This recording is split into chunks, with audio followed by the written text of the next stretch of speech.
This is. We got a Colombian, a Venezuelan, a Mexicano, and a Escarcega. All right. Okay, now we're live. We are live officially. Okay, so we are live.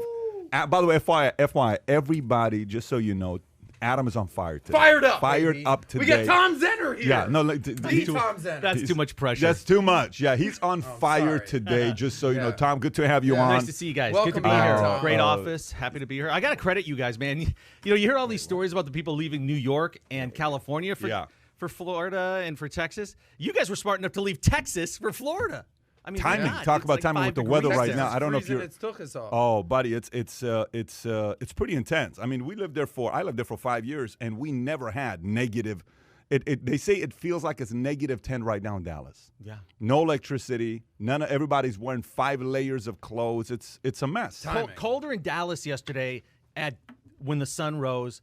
5 degrees as opposed to Anchorage, Alaska, where it was 18. That's how bad it is. That is intense. And you know what's crazy? Yeah. Yesterday, Tom Ellsworth still figured out a way to get out of the airport. He drove to the airport 35 miles an hour, got on a flight, set the example for morale to follow. They got on a flight. They head to Louisville for an event with Sapalas, Vargas, and the rest of the crew. So, Nice. you know, And shout Tebow. out to them. Yeah, Tebow's going to be there, and Yeah. Tebow's apparently going to be a baseball player right now. Apparently, you know, Touchdown Jesus goes to home run Jesus. That your was going favorite on? guy. You're a My big Tebow guy. That's your guy. Huge As in Tim guy. Tebow? Yeah, Oh, Tim that's Tebow. fantastic. Yes. Tim Tebow. Yeah. So, anyways, we got a lot of things to cover today. And a lot of just things to Just cover. so we're clear, the last time that we all did this, we were in Dallas. 6 weeks ago. What are the chances that 5, we all 6 go weeks back ago. to Dallas and do this? Let's stay in Boca. That's what I'm I saying. don't think it's going to happen. Fired today. up. Yeah. So tell us why you were lit up today. What is it? Well, Is it coffee? Is it the 7-minute bike ride? Is it the workout? Is it the shorts? What happened this It's morning? everything. It's everything and much more. By the way, Adam showed up with the most how do you explain those shorts? You know how you watch people wearing shorts, and then there's uncomfortable shorts where Yeah. they're 3 inches too high shorts. Yeah. What was up with What, those there's shorts? another there? They're level called for what Daisy he Dukes. They're called Daisy Dukes. I think it's That's one of how I those roll. things that can't be explained. It has to be experienced. to Yeah, be you seen. don't want to experience. You know, the it. real Adam's coming out now that we're in Florida. Yeah, We're going to learn a lot He's about a little him. bit more If comfortable. I start right now. rollerblading to work, just alert my parents that So it might be a can problem. you tell us real quick what happened with I rode this, my bike to work. What happened with the donut today? Oh, What's this donut the situation? donut. Don't disrespect. It was a muffin. Oh, muffin. Okay. was Big difference. Listen, Kai's gonna weigh in here. Kai, can you turn me up on the audio here? Last Turn night, Kai down a little bit, 20%. yeah, and turn me up 10% because I'm fired up. Last night we had an HR situation going on here. Okay. Our first HR situation Here we go. in the office. So here's what happened. I'm gonna play this out real quick. We'll get to the podcast. Kai, huge carb advocate. Huge carb advocate. He eats carbs like he's never gonna be donuts, muffins, wraps, sandwiches. He ain't going to be 20 forever. This guy's 22. Give I'm like, him 15 years. Wait till you're my age, buddy. You're gonna look at carbs totally Enjoying it differently. while it lasts. So me, go if, for it. If you know anything about me, I'm eating low carb wraps. You understand. Shonda's got you on that same, vibe. Pat's eating egg whites. By the way, how are the egg whites this morning? This is a big deal. 10 times better. No than Thank yolk that. either? God. Just the whites? Ooh. Just the egg white. So boom, we're all in the kitchen yesterday. It's probably around 6:30. Day's winding down. HR situation, complaint. Kai, who ate my muffin? Who Somebody literally ate your muffin. making Somebody- accusations. Somebody went in, and I had it in Yeah. the freezer. This was on Friday. And the whole day I was kind of looking forward to eating They the muffin. went in, they warmed it up, they took the time, and they ate it. Yes. Yeah. That's not an HR situation. And it was That's a the crime. last That is a one. I mean, crime. did they crime. molest No, the that's a muffin? crime. I don't That's- know. Listen. I know what it's like to be falsely accused now because he pinned it on me. He goes, I knew it was you. You left early on Friday. You stole the muffin and left early Friday. Boom, you're guilty, right? And I'm like, dude, I haven't had a carb since like 2002. Now I'm stealing muffins. Did you guys figure out who took the Yeah, muffin? here's the deal. So I went. So Is it's it Mickey? Is it Eric's in Mario? the Is it vault. Eric? We were doing wagers. We were doing wagers. We think it's Mario. We think Is it Eduardo? Paul- It could have been Eduardo. Just got in from Venezuela. Okay. Boom. So I said, listen, I'm gonna make a formal HR complaint. We're gonna sit the situation out. We're gonna figure it out. This muffin. Fresca. The muffin. Yeah. So I go to HR. HR is none other than Mickey. Mickey. I said, Mickey, we have a case of the missing muffin. She goes, oh, I ate the muffin. She didn't say that. Yeah. Yes. Straight up. She smiled. No deny. Like she she was goes, proud of it. Panic attack, sugar attack, Friday, had to have the muffin. I go, Mickey, I got to HR. We got a missing muffin. Wow. Kai, I Okay. mean, this is where you see Kai's ugly side. Steals his carbs. I mean, you were ruthless yesterday. Must have been a good muffin. Yeah. I mean, anyway. Delicious. Listen, shout out to Mickey for Yeah, that shout muffin. out to Mickey. Shout out So to Kai. what is she getting you back on a muffin? Yeah, or you she's guys like, already? oh, I owe you one. I'm Okay. like, All what? right. just so I don't undersell this, Kai, how heated were you on this muffin? No, I was just marking my territory. Okay, that makes sense. pissed all over it's the a muffin. brand new So I office. thought We're that- not even a week in, and people are stealing food. Yeah. Put your name on it. There you go. That's typically the way to do it. Put your name on the bag, and that's what we did in the other office. You guys will figure it out. It's going to be all right. Kai will write it in frosting, even more calories.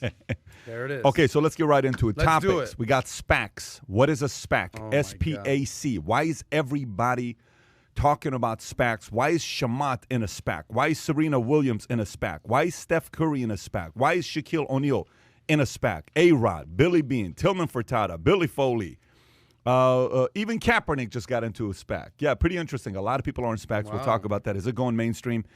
Then you got Parler announces it's back online with no hosting service. Was About that time. I was yeah, missing Parler. exactly. Jaguar, Land Rover's car range to be fully electric by 2030. Bumble's founder Whitney Fole Hurd becomes the youngest self-made woman billionaire after IPO. JP Morgan and Morgan Stanley are eyeing Bitcoin, a big number, by the way, which, by the way, Bitcoin just crossed 50K. Anybody else want to help Apple build an electric car? Another big auto brand said no thanks. Reddit raised $250 million. We may get into that today. Is there a mood difference between Biden and Trump? I'd be curious to know what Zener has to say about this.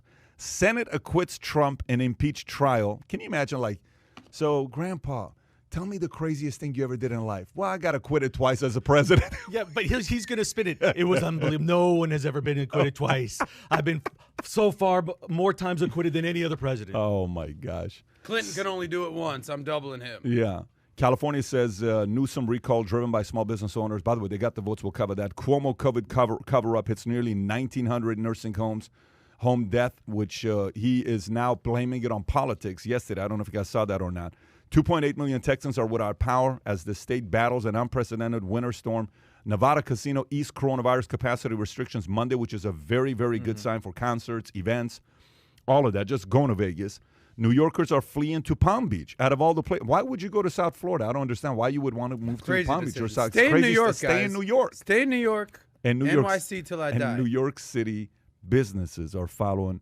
Israel plans to reopen gyms, malls, and hotels, but a big but, only for people who have been vaccinated. And let me see what else I got. By the way, we got a list. I asked Kai to pull up the list of people who've been banned from Twitter. And it'd be interesting to go through some of these names that we got on who has been banned from Twitter. Because is this a new thing, like banning people? Has Twitter been banning people for years?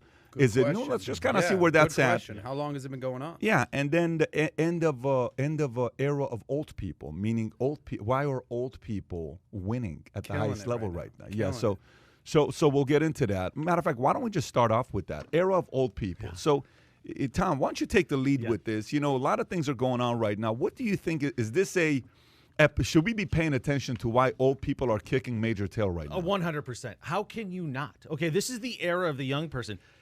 Sorry, Jen, whatever you are, all you. Here's the facts. Okay, so you had Bruce Arians win the Super Bowl. 68 years old, oldest Super Bowl coach to ever win the Super Bowl. I mean, Belichick acts grumpier and older, but he's actually younger. You have President Trump, who was 72. You have Joe Biden replacing him. He's 78. Or staying in sports, you have Serena. She's 39. She had a baby 3-4 years ago, and she's still dominating. She's in the semifinals at the Australian Open. You've got LeBron. No one can touch him right now. Lakers are probably going to win another title. He's 36. Tom Brady, 39. No, 43. Yeah, 43. Tom Brady, 43. You got Dr. Fauci, who's 80. You got Nancy Pelosi, who's 80. I don't think that you can have that much of a coincidence where that many older people are dominating. Now, is Nancy Pelosi and Fauci doing anything great? No, that's called longevity. They've just been able to hold on to the job. But everybody's going to emulate what these athletes are doing without a doubt. And Arians was supposed to be done. I mean, he goes against the norm for every coach in the NFL. They're grinding all day, 18-hour days watching film. He's kicking it back in Tampa, having a cocktail at the end of the night, and it worked. I think if you're smart enough to surround yourself with great people. LeBron was 35 when the Lakers sucked, okay? He was still old, and they sucked. The next year, he got Anthony Davis. He got other great players. Tom Brady looked like he was on a decline until he leaves Bill Belichick, starts getting his friends in there like Gronk and everybody. They win another Super Bowl. Serena is just an animal. I mean, she just refuses to become mediocre. And so there is, I think it's a great sign because I don't think you only want young people running everything. There's something about experience. There's something about wisdom that you can lead and stuff. Now, I'm not saying everybody has to do it, but I think it's more than just a coincidence because you have nutrition that's improved, fitness, you're able to live longer. There's so many things that are working in the factors that benefit older people if you still got the drive and the hunger and you want it. If you don't, you're irrelevant and it doesn't matter. But you can go longer at an elite level if you make plans to do it. What a great point. What a great opening point, Tom. Adam, what From do you the gotta oldest say about- guy on the podcast. Yeah, no, still why did you doing have it. to go there? Well, I mean, we're in our 40s. You're in your late 40s. Okay, careful. My We're doing kids might be okay. listening. They don't know. You're doing okay.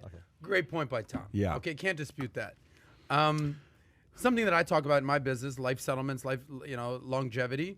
Something that I also talk about in personal finance is that people are living longer. Like the retirement is being reinvented. I just did that interview with Kiyosaki where traditionally our grandparents or great-grandparent, whatever it is at this point, however old you are, life expectancy in the United States 100 years ago was like 67 years old, right? Now life expectancy is easily into your 80s if you take care of yourself. Obviously, these days with COVID, pre-existing conditions, not taking care of yourself. But you could live to 90, 100, no problem in the United States of America these days if you just take care of yourself, right? So overall, as a country, we are reinventing longevity. What do all these guys that you said are living longer have in common? You said experience, wisdom, nutrition, drive. What else do they have They in have common? talent around them, I think, which Okay, helps. talent around them. They can afford, like a Serena Williams and a Tom Brady, they can afford the millions They of dollars have it takes to money. be at that elite Yeah, level. they have with money. trainers, Okay, nutrition. so there you go. So go there. You said they can afford what? They can Everything. afford the things that can compete, allow them to compete at the highest level, which is the great nutritionists, the personal coaches. That's very big Yeah. right Yes. there. You know what's the country in the world with the longest life expectancy in the world? I'm going to guess it's Norway or something in Europe. Monaco. Yeah. 89 and a half. Good living out there. 89 and a Because half. it's the wealthiest country in the world. Because it's the right? wealthiest country in the You can world. afford So better you can healthcare. afford better Yes. health care. You can afford to go see the doctor. So there is some correlation between wealth and health. 100%. So I when think so. people say 100%. wealthy, because that back in the days, in the 20s and the 30s, when they would make the cartoons of wealthy people, who was it? It was the guy, the big big fat bank, the big capitalist. fat- Robber Baron, the exactly. railroad But guy. that's Yeah. not the case today No. anymore. It's changed. It's slender. It's in shape. Sure. It's with a Look at personal trainer. It's Bezos doing these yoga. Look, if you've worked that hard to accumulate Yeah. that type of wealth, don't you want to stay alive to enjoy it?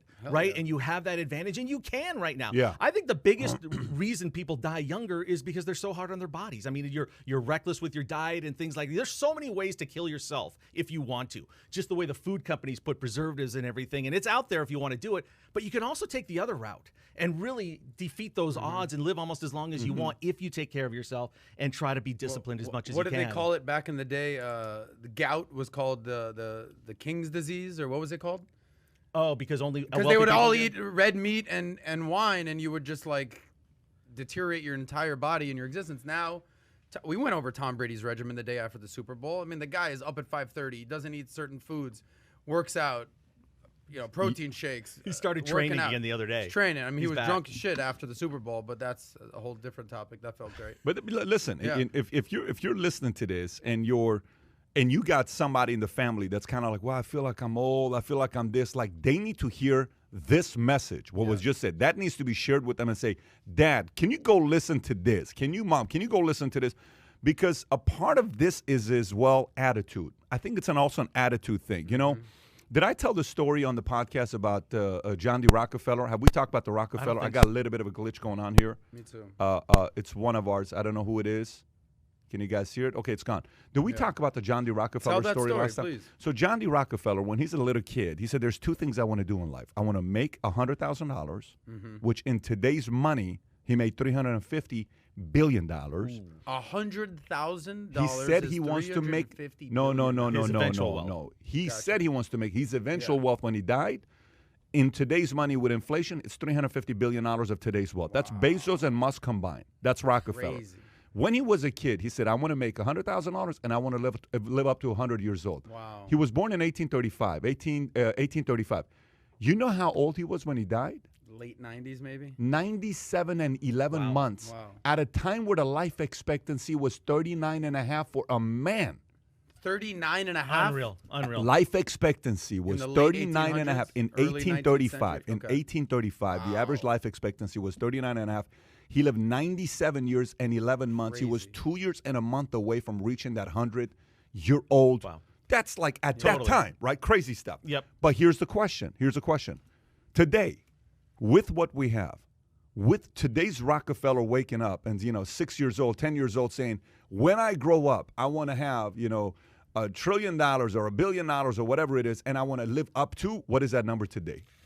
I think the kid's going to say 100. I think a kid. I don't think anyone is going to say I want to live to be 110 because I don't know how good your life is going to be. But I think in the past maybe you say 85, 90. I'm going to say 100. What do you think today, kids being, guys, I'm actually curious to know, Kai, I may come to you as well. What do you think kids being born to, like, let's just say a Dash, stud, right? I mean, he's got a little injury right now. Dash is, he's going to be 12 next week. Right. Happy early birthday to Dash. Thank you. Take an 8-year-old kid, take a 10-year-old kid, driven kid. Mm-hmm. I'm going to go out there and do this. How old do you think the oldest person's going to be that's 8, 10, 12 years old today? I can speak for Dash. He'll say 13 because there's a 20-stair rail he's going to try to go down there and he'll probably knock himself out. Well, there was an article, it was a cover story, I think Time Magazine a handful of years ago, that babies being born today are going to live to age 130, 150. Something crazy like that. I don't know the exact number. Do you think it's capable, it's possible that some people may live 150? I do, and here's why. Because look how medicine is advancing. Look at the technology. When we start really figuring out some of these diseases, cancer wipes out so many people. What if they got their handle on cancer? So if you were born with, something in your body that predetermines that you're going to get cancer and you can eliminate that, boom, 20% of people are going to live longer automatically, maybe a whole lot longer. People maybe get away from the heart disease issues that kill so many people. Maybe driving cars, they're autonomous and it's safer on the road. Smoking. There's less drunk drivers. I don't know, but I do believe 130 to 150 is a possibility because nothing surprises me anymore. What do you guys think if you're watching this? If you think kids who are 8, 10, 12 years old today can live up to 150 years old, smash the thumbs up button.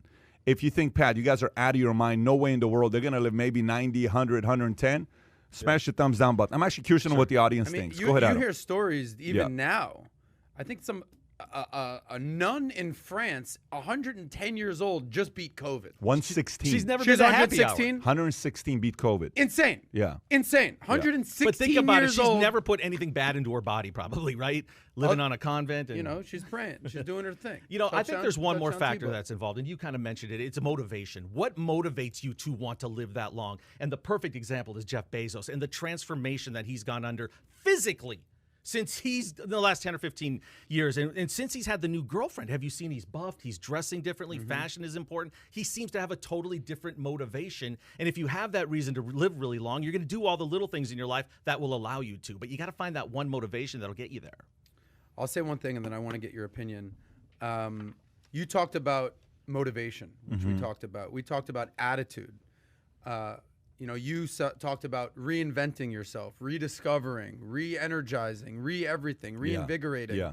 To the 40-year-olds are out there, I have friends who are 40, and they're like, oh, I've got 2 kids. I've already done what I had to do. I'm getting old. I'm like, bro, you're freaking 40. Yeah. I'm 40. I'm a man. You ever seen that before? Yeah, what are you talking like? I'm too old. 40, bro? There's a list of people who completely started companies after the age of 40. 40 is nothing these days. Moving forward, let's say you're in your 60s. I'll give you 2 tales. My stepdad is in his late 60s, complete mess. Has given up on life. His health is horrible. He's listening to this. He's not listening. He's a complete mess. I have my uncle who's Pop, 70. He's giving you a hard time. You're going to be all right. He's trying to motivate you. I promise you. He's given up. No motivation, not reinventing himself. I'm 68 years old. Nothing. Yeah. I have my uncle who's 70, wealthy guy, works out every day, takes care of himself, constantly coming up with business ideas. That's Ross's dad. Complete stud. Same age. So this is talked about motivation. This talks about attitude. Yeah. So I'll know when I'm getting old. So Udonis Haslem, he's the long, I played against him in high school. He's sitting on the end of the, For real? Yeah, in Miami. He's 40 years old now. I played against him. He's still in the league, sitting at the end of the bench on the Miami Heat. So, and I've known the guy like off and on for 20 freaking years now. So when I see him at games, 'cause I used to go to the games, it's always like a head nod, like a respect, like keep doing your thing. He's still there doing his thing, 40 years old. He's a cheap coach. And you've got cheap coach, $1 million That's what you call it. It's a cheap coach. Veteran, You pay them- veterans No, minimum, seriously. probably makes the $2 ones I million wanna do. bucks You know a how year. great it is to have players like that Yeah. sometimes? But respect to someone like Juwan that. Howard was a guy Keep like that everybody for a in couple line in the years. locker Yeah. You got guys younger than Kai coming to the league. Yeah, let me put my hand around you. So 40 years old, still doing his thing. Tom Yeah. Brady, 43. LeBron, 37. I don't So know here- if Haslam is in the same league as Brady, but I get what you're doing. No, but I'm just saying. It's like, your friend, Haslam. he's He my- likes you. He's an OG in Miami. We're here in South Florida. So Yeah. here's my question to He you, is an Pat. OG We in talked Miami. about age. Do you want to live to age 100? Is that a number you want to live to? Because for me, 100%, I want to go that long. I would, I wouldn't mind living to 100. Yeah, it's not something I said I'm gonna live to 100 yet. I haven't said that. It's not like Okay. I'm gonna go out there and live to 100. But I think I wouldn't mind living to 100. The gentleman, Kirk Kerkorian. Yeah, 99, 98. Okay, a hero of yours. Yeah, Big he's time. a stat. He lived to almost 100. What it Yeah, was? 98, 99. Okay, He, there you but go. he's a small body frame. Yeah, he's a little dude. He's 5'4". It's a different Yeah. story when you're 5'4", 6'4". 6'4". Are you saying that the littler you are, that's a better thing? Of course it is. Really? You have less things that could go back, knees. Your arms are a mess right Yes, now, sir. but we're fixing it. No, we are. That's not. Listen, LeBron is 6'8", so it's not an excuse I'm Yeah. making. But it's different when it's taller Gotcha. versus short. But yeah, 97, 98 years old. 100. You want to get to 100. 100 would be. How about you, Zen? 100 what? just I'm means not- compound. Yeah, I'm not going to attach a number to it. I just want to keep being healthy, and I'll take it to 120 or bow out at 88 if I'm not. Why are you putting pressure under Tom with his age? I'm just buddy? excited you're that already Tom's going. back, baby. The OG, the veteran. Okay, so The that Udonis was Haslam of that our team. was a very, very good opening pick me upper for. Yes. I would highly share that part of it with your family to listen to that. Okay, so Elon Musk asks Putin if he wants to have a conversation with him on Clubhouse. Wow. Can you imagine? Hey, здравствуйте, Vladimir Putin, хорошо, молодец, will you please come and join me on Clubhouse? You speak Russian. No, I don't speak Russian. I've had Russian friends, but I don't Yes. speak Russian. Okay, so Tesla CEO Elon Musk on Saturday asked Russian President Vladimir Putin if he was interested in having a conversation on Clubhouse, the up-and-coming social media platform that connects people via audio chat. Musk tweeted directly to the official Twitter account of the president of Russia asking, would you like me to join me in a Clubhouse? He followed that with a tweet entirely in Russian that translated, it would be a great honor to speak with you. Kremlin called Musk's idea for Putin to join Clubhouse app interesting, seeking details. Kremlin spokesperson Dmitry Peskov told reporters on a conference call in general, this is of course a very interesting proposal, but we need to understand what it's meant, what it's being proposed. First, we need to check. Then we will react. We want to figure it out. First, President Putin does not personally use social networks directly.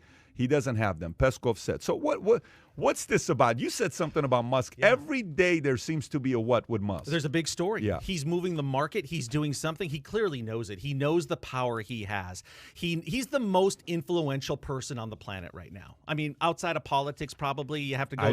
I don't think so. I think you More think so? outside of politics. The only reason I say that is because some madman may have a finger on a nuclear bomb. So that's a lot of influence if you can just go nuts and wipe out half the world. Outside of some extreme behavior like that, he's the most influential person in the world. Every day, any tweet he sends out is news. It's big news. And people are so blindly following him, they will do whatever he says. I guarantee you there are 10 million people trying to buy stock in Russia because he sent out that tweet yesterday, even though that's not a company. Okay, I guarantee you they're calling their brokers. They're going on Robinhood if it's still around. Can you find a real estate property? Yeah. Putin's head's Russia. spinning right now because usually I am the one with the ulterior motive. Yeah. Is that German or Russian? I don't even know. That's German. I'm Yeah, it's terrible okay. at accent. Tom, don't go the accents. Okay. Do what you do, Tom. Okay, so you know what? Musk knows it. The question I was wondering to myself, because I'm always writing these stories on VT Post, because anything Elon Musk, if he says something about Bitcoin, hey, he bought he invested 1.5 billion into Bitcoin. He said he liked Etsy one time. The stock went nuts the next day. Yeah. Even when he promotes a different stock, like a solar wind company, maybe the NASDAQ ticker sign isn't real common. So if you twist one letter around, that company will go up 15% in one day. he's such a big thinker. I think there has to be 15 documentaries done on him. I don't know how he does it with he's coming to Miami and digging a tunnel for $30 million. They thought it was going to cost $1 billion. He's going to alleviate traffic now for $30 million with his boring company. He's doing it in Vegas. SpaceX just launched new rockets today. I mean, I don't know how he does it, but he's not going to reach out to him without a reason. He wants to build a plant in Russia, right? He wants to open up Russia to Tesla. It's a market for him that he's not into yet, and he probably wants to find a cheap place to build more cars over there. But it clearly caught Putin off guard, on his heels a little bit, and you're not used to seeing him react like that. But he knows it's an opportunity because if Musk calls, something good is on the other line, probably. Sure. Wait. Before, check out this. This was before and after Elon's tweet. And that's not even what? He tweeted use Signal, which is like an encrypted app. Whenever WhatsApp announced that they would start storing the data, and then people rushed to buy a public traded company which is called Signal, but completely different company. And you just see it jump from what? You're at 60 cents to $7. And by the way, it stayed up after that. If you actually give them credit, it went from being like a 20-cent company to $3 that maintained it. Mm-hmm. So what do you got to say about Musk? I mean, Tom hit it right on the head. I mean, he moves the market just with a tweet, with any single comment. 3 points to make here on this entire story. Number one, have we ever seen a business rock star like Elon Musk? I mean, Steve Jobs was never a rock star. Bill Gates, not a rock star. Warren Buffett, nah, not really, buddy. Even someone like Richard Branson, like that guy pales in comparison to Elon Musk. I can't think Jobs is the closest, probably. Yeah, but he was never, I mean, Jobs, rest in power, but he...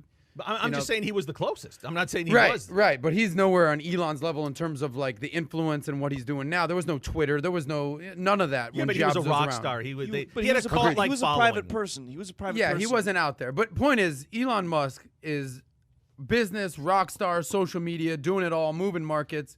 That's number one. Closest number two thing to him when you said like a businessman like that is Tony Stark. There is nothing. Tony Stark. He's the only, and it's a movie. Yeah. So it's Iron Man. That's the closest thing to Elon Musk. So that's what we needed to go to Marvel. The irony is that Tony Stark was based off of none other than Elon Musk. Was he really? And that's Elon Musk 10 years ago. Robert Downey Jr. visited Elon Musk when he was developing how the character was going to be on Marvel. So did you know that? No, that part I didn't know. So you just intuition. It's like your Batman senses. Just he's right behind me. He's right behind you. He gives me wisdom. He's giving you a look. So that's number one. So point number two. Number two. That was great. Yeah, point number two. Vladimir Putin don't have social media. Nothing. That's Russian. I don't know nothing. I don't even know. He's probably interviewing Russian wives right now. That's why he knows. This is how you He's do talking to the accent. broker. RussianWives.com. Yes. Putin don't have social media. That's pretty intense. No social media whatsoever. No, ROTUS, president of the Russia, whatever the hell it is. Nothing. Okay? I mean, and then the third point here is Clubhouse. Clubhouse wasn't even a thing 6 months ago. I never heard of it. We just heard about it recently. Well, no, they just raised $100 million. Okay. They're valued at $1 billion now. And they've had things going on. But I'm Musk, sure they existed. Mark Andreessen's Yes. there's a lot of people that are on there that I've never heard of Clubhouse until I started being with Valuetainment. Less than 6 months ago is when I heard about it. And you said, oh, you invited me. You said, here, join this. That was like 3 months ago. Yeah. But that is the platform that Elon Musk invites Vladimir Putin to do interview. Yeah. Pretty intense. So those are the three things. Elon Musk, rock star. Vladimir, no social media. And the rise of Clubhouse. By the way, if you can get in Clubhouse, because right now it's only worth $1 billion, and they're going to go. This is a idea that could go to what do you mean get in Clubhouse? If you can get in, investment-wise, I'm not giving recommendation. I'm just saying, if you, similar to Bitcoin, similar to any of those things, take a look at Clubhouse in a different way than just a platform. Sure. Well, let me tee this Even up for you. Even if it's 5, 10, 20, 50,000. I asked you recently, Pat, who would you love to interview that you have never interviewed? You said Putin. You said Putin. Yeah, of course. Why Putin? When did I tell you that? A couple weeks ago. Why not? 2 weeks ago. Yeah. KGB. Why I want not? those stories. Oh, we've reached out to Putin already. Yeah. We talked to their camp. Regularly. I know this better, yeah. David, man. We and we'd like to do a live interview. It wouldn't be a Clubhouse. Why would you select Putin out of everybody in the world? I think he is the most powerful man in the world today. Wow. I don't think it's Biden. Most powerful. Are you kidding me? Like over the Chinese president? Guys, over Xi. Let me put it to you this way. Okay. So don't take away. What's the best way to put this? Okay.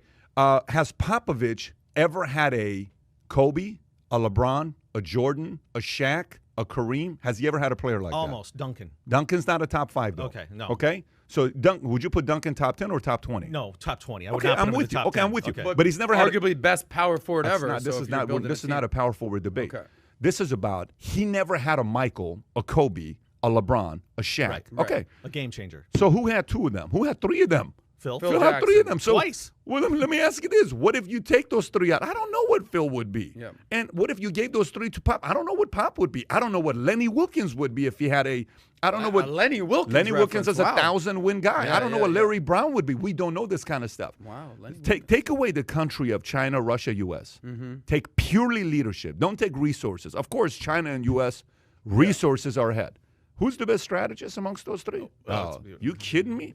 Putin will do laps between those 2 other guys. Yeah, and it's his KGB background. I mean, wouldn't you like to dive into Putin that? would do laps. Okay, if there's a fist fight, who wins? Putin. If there's a Sleepy No, Joe. wait a second. Biden's got a crutch in his hand Yeah. or a cane. You guys Does are that so count? funny. Biden You will guys are sock that so guy right funny. in the chest and it's over. You guys are so funny. No, Putin is probably. You're taking Putin in a fight. Well, it's Putin because who poses shirtless? It's Putin. No, guys, This Putin poses shirtless on top of a horse, and he's just like, "Hey, you guys want to do? You know?" Is any of that just Yeah. for show, for optics? I highly doubt that. Now, listen, man, you can't be a. Okay. So listen, every country has dirt in it. I mean, dirty politics. Yeah. Which country you think's got dirtier politics? Russia. Okay. Can you The imagine dirtiest. surviving and leading a dirty politics country type of a thing? That's that kind. You have to be able to know how to play the game. He's been the president for 20 years now. How do What? you do that? Yeah. How do you do that and maintain power for that long? With He poisons his enemies. How many people Poison. want to throw you under the bus and he still maintain it? You got to give the guy Well, some he credit on what he's handpicked done. all the oligarchs in that country, Yeah. all the people that. By the way, I'm run not endorsing industries. the system. Right. Don't take it as an endorsement. This is not I'm just telling you, he is the most powerful person right now. Wow. Yeah. So that's your selection of who you'd love to interview. So now I got a weird question Yeah. for you guys. Here's my weird question for you. So we just talked about the era of old people. Then we talked about Elon Musk. Yeah. And we talked about Elon Musk inviting Putin. Then you said every day Elon Musk is relevant. Okay. Yeah. Is Elon Musk one dumb tweet away from being suspended and permanently suspended from Twitter? That's the question. Okay, well, you want an answer, right? I'm curious. I'm Go going to for say it. no. I would say he's got more leash than one dumb because he's good for Twitter. All right. Every time you hear about Elon being in the news, it's because of Twitter. Trump was bad for Twitter? For Twitter, business-wise. Okay, I'm just answering the question you Sure. asked. I do not believe he's one dumb tweet away. I think he's earned enough equity where he could have 2 or 3. Meaning he's not dumb enough to do it, or he has the saint card that he'll be forgiven. Both. He's clearly not that Got it. stupid where he's going to Got do it. something like that. Can I make 2 other points about Musk real quickly? Number one, it was 11 degrees in Moscow yesterday and 8 degrees in Austin, Texas. So maybe he wants to move there. Who knows? That's why he called Putin. Number 2, though, seriously. You know, you think about social media influencers or people that have influence, that have a following that people respond to. What do brands do for them? They bring them money, so they post, right? It pushes the brand, makes them money. Elon Musk is immune to that, like an insider trading situation. Hey, can you do one tweet on my company? It'll blow up. He's already the richest person in the world. There's no financial benefit for him individually to ever do something, because you'd always ask yourself, when you have that much power and that much sway and so many disciples that will do whatever you say to do with a 5-word tweet, are you susceptible to being bribed? Insider trading, taking something that's unethical or doing something and using that power in a negative way? He could never do it for financial reasons because he doesn't have to. He's already the richest guy in the world. Would Twitter ever ban Elon Musk? That's the question. Yes. Right? It's a two-pronged question. Yeah. One is, would he ever post something dumb enough that would jeopardize him staying on Twitter? And number 2, would Twitter ever have the audacity to say we will permanently ban Elon if he does do that? Just going on track record, Uh-huh. I'm going to have to say yes. Why would I say yes? Number 1, he's done some stupid stuff that has moved. Look, for all the kudos that we're giving Elon Musk, he's also done stuff that has hurt the brand and the stock. Like, I could see either the board of directors or even self-imposed being like, dude, put down the Twitter for a second. I could see that. You went on Joe Rogan podcast, smoked a blunt that did not help the company. I could see that thing. And then if Twitter has any track record for silencing voices, especially more conservative voices, and I politically, I think that Elon Musk is center right. I don't know how far right he is. He's certainly not a leftist or anything like that. I think he's more center right. He's obviously a capitalist, for sure. Can I see him saying something so outlandish or so, from his perspective, what he thinks is right, but the leftists, whoever's controlling Twitter, thinks is wrong? I think it could happen. Do I want it to happen? Am I rooting for Elon Musk? Am I rooting for his companies and space travel? Hell yeah. But based on track record, things that he's said and what Twitter has done or social media has done to right-leaning voices, it's possible. Yes. What do you think? So here's how I process this. Here's how I process this. When you get a person like that, that is that eccentric mind, nonstop working, take Howard Hughes, okay, and take Tony Stark, the character. Howard Hughes, real character. Tony Stark, fictional character, Iron Man, right? Robert Downey Jr. Yeah. Okay. There was a part about the girl that plays in Iron Man that, dude, just shut your mouth and stay down here. Don't say anything to the media. I don't know if you remember that relationship. Was that Gwyneth Paltrow? Yes, Okay. yes. Where she's kind of like, dude, just don't say anything. Yeah. You get in front of the mic, it's like, screw it. Here's right. what I'm doing. You know Yeah. what? We're going to dude, just be quiet, right? Is Musk the kind of guy that behind closed doors, you tell him not to say something, he won't say it? I don't think so. I think if Musk wants to say something, he'll say it. Now, let me flip it. So I do think there's an element of that. Let me go to a different direction. Howard Hughes. Is there an element of Musk that he could get bored out of his mind that he may want to do something crazy? I don't know. He's going to, in his brain, like he sees things that the world doesn't see. Yeah. He sees the world from a different place. He's got a Neuralink in But his I give you brain. the last one here. I'll give you the last one here why I don't think it would happen. Here's what I don't think it would happen. I don't think it would happen because he came from the PayPal mafia community, and that entire community is all connected. Okay. And they all work together. Yeah. And somebody would make the call and say, Elon, just so you know, you're going to get a slap, and we're going to have to suspend you for like a day or something, but you're going to get back on. Just don't do that again, bro. Like, you ain't helping yourself. Okay, and then he's going to go back to what he's doing because he came from that. Yeah. So where are we going with this? We're going with, what do you call it? People that have been suspended on Twitter. Kai, you may want to move the screen because the screen just blacked out, Kai. It says HDMI. So, okay. So Trump, he got banned from Twitter, right? Do you give credit to some of these guys, Elon Musk, for knowing how to build allies? I don't know. Because a part of this is also having allies. Did Trump have any allies in Silicon Valley? I don't know if he had any allies. Peter Thiel. No one public, though. Peter Thiel is not... He's influential, Yeah. but he's not as influential as some of these other guys that are the, Dorsey, some of these Zuck, some of these guys. Right. Okay. He got close to Tim Cook. If you remember, Tim Cook came in. But does Tim Cook have more power than Zuck? Does Tim Cook have more power than, Dorsey? When it comes down to I think influence? so, yes. When it comes down to influence, I don't think so because Trump doesn't need an app. Like, Apple's power is in the app. Like, we will not let your app be there. But Trump's power is he needs to communicate through what? Twitter or a Facebook, which is a platform. Apple's not a platform. Apple's a company Well, that you access those platforms through your phone. Yeah, but that means Apple would have to ban Facebook, and they're never going to do that. Apple would have to ban. Well, So they are in a little tiff right now. they are, but it's different to communicate. There's no way Apple would, if they ban Facebook, it would be insane if they did that. Yeah. Trump's a bit of an outlier, though, because we're talking about a guy. I mean, what they said he did, starting an insurrection and a riot and that. And there's a difference between that and whatever Musk or anybody else is even capable of tweeting, right? I mean, something that ended up with the Capitol being stormed is a little bit different. He's got so much influence, Musk. I think Twitter's got to be afraid of him, number one. And number two, couldn't he just snap them up or put them out if he wanted to, or really seriously hurt them if they did something to him? He's a $200 billion guy. Twitter's a $40 billion company. I'm going to come and buy you, and you're out. But Dorsey is a guy that wanted to be a fashion designer. Right. So Dorsey's also not the guy that wanted to be a billionaire. Like, Dorsey doesn't give a crap about being a billionaire. Like, Dorsey's not the billionaire. Dorsey's He's growing a homeless man He's beard. not. He's not at all the guy that's like the typical I'm going to go take over the world. That's not Dorsey. You're saying he's sort of like an accidental billionaire? You know, he's actually I think deep down inside has an activist bone to him, and he really disagrees with some of the philosophical views, even if it costs him $5 billion or $2 billion. I don't think he cares. He has principles, values, and principles. I think he's a true believer. I don't. In what?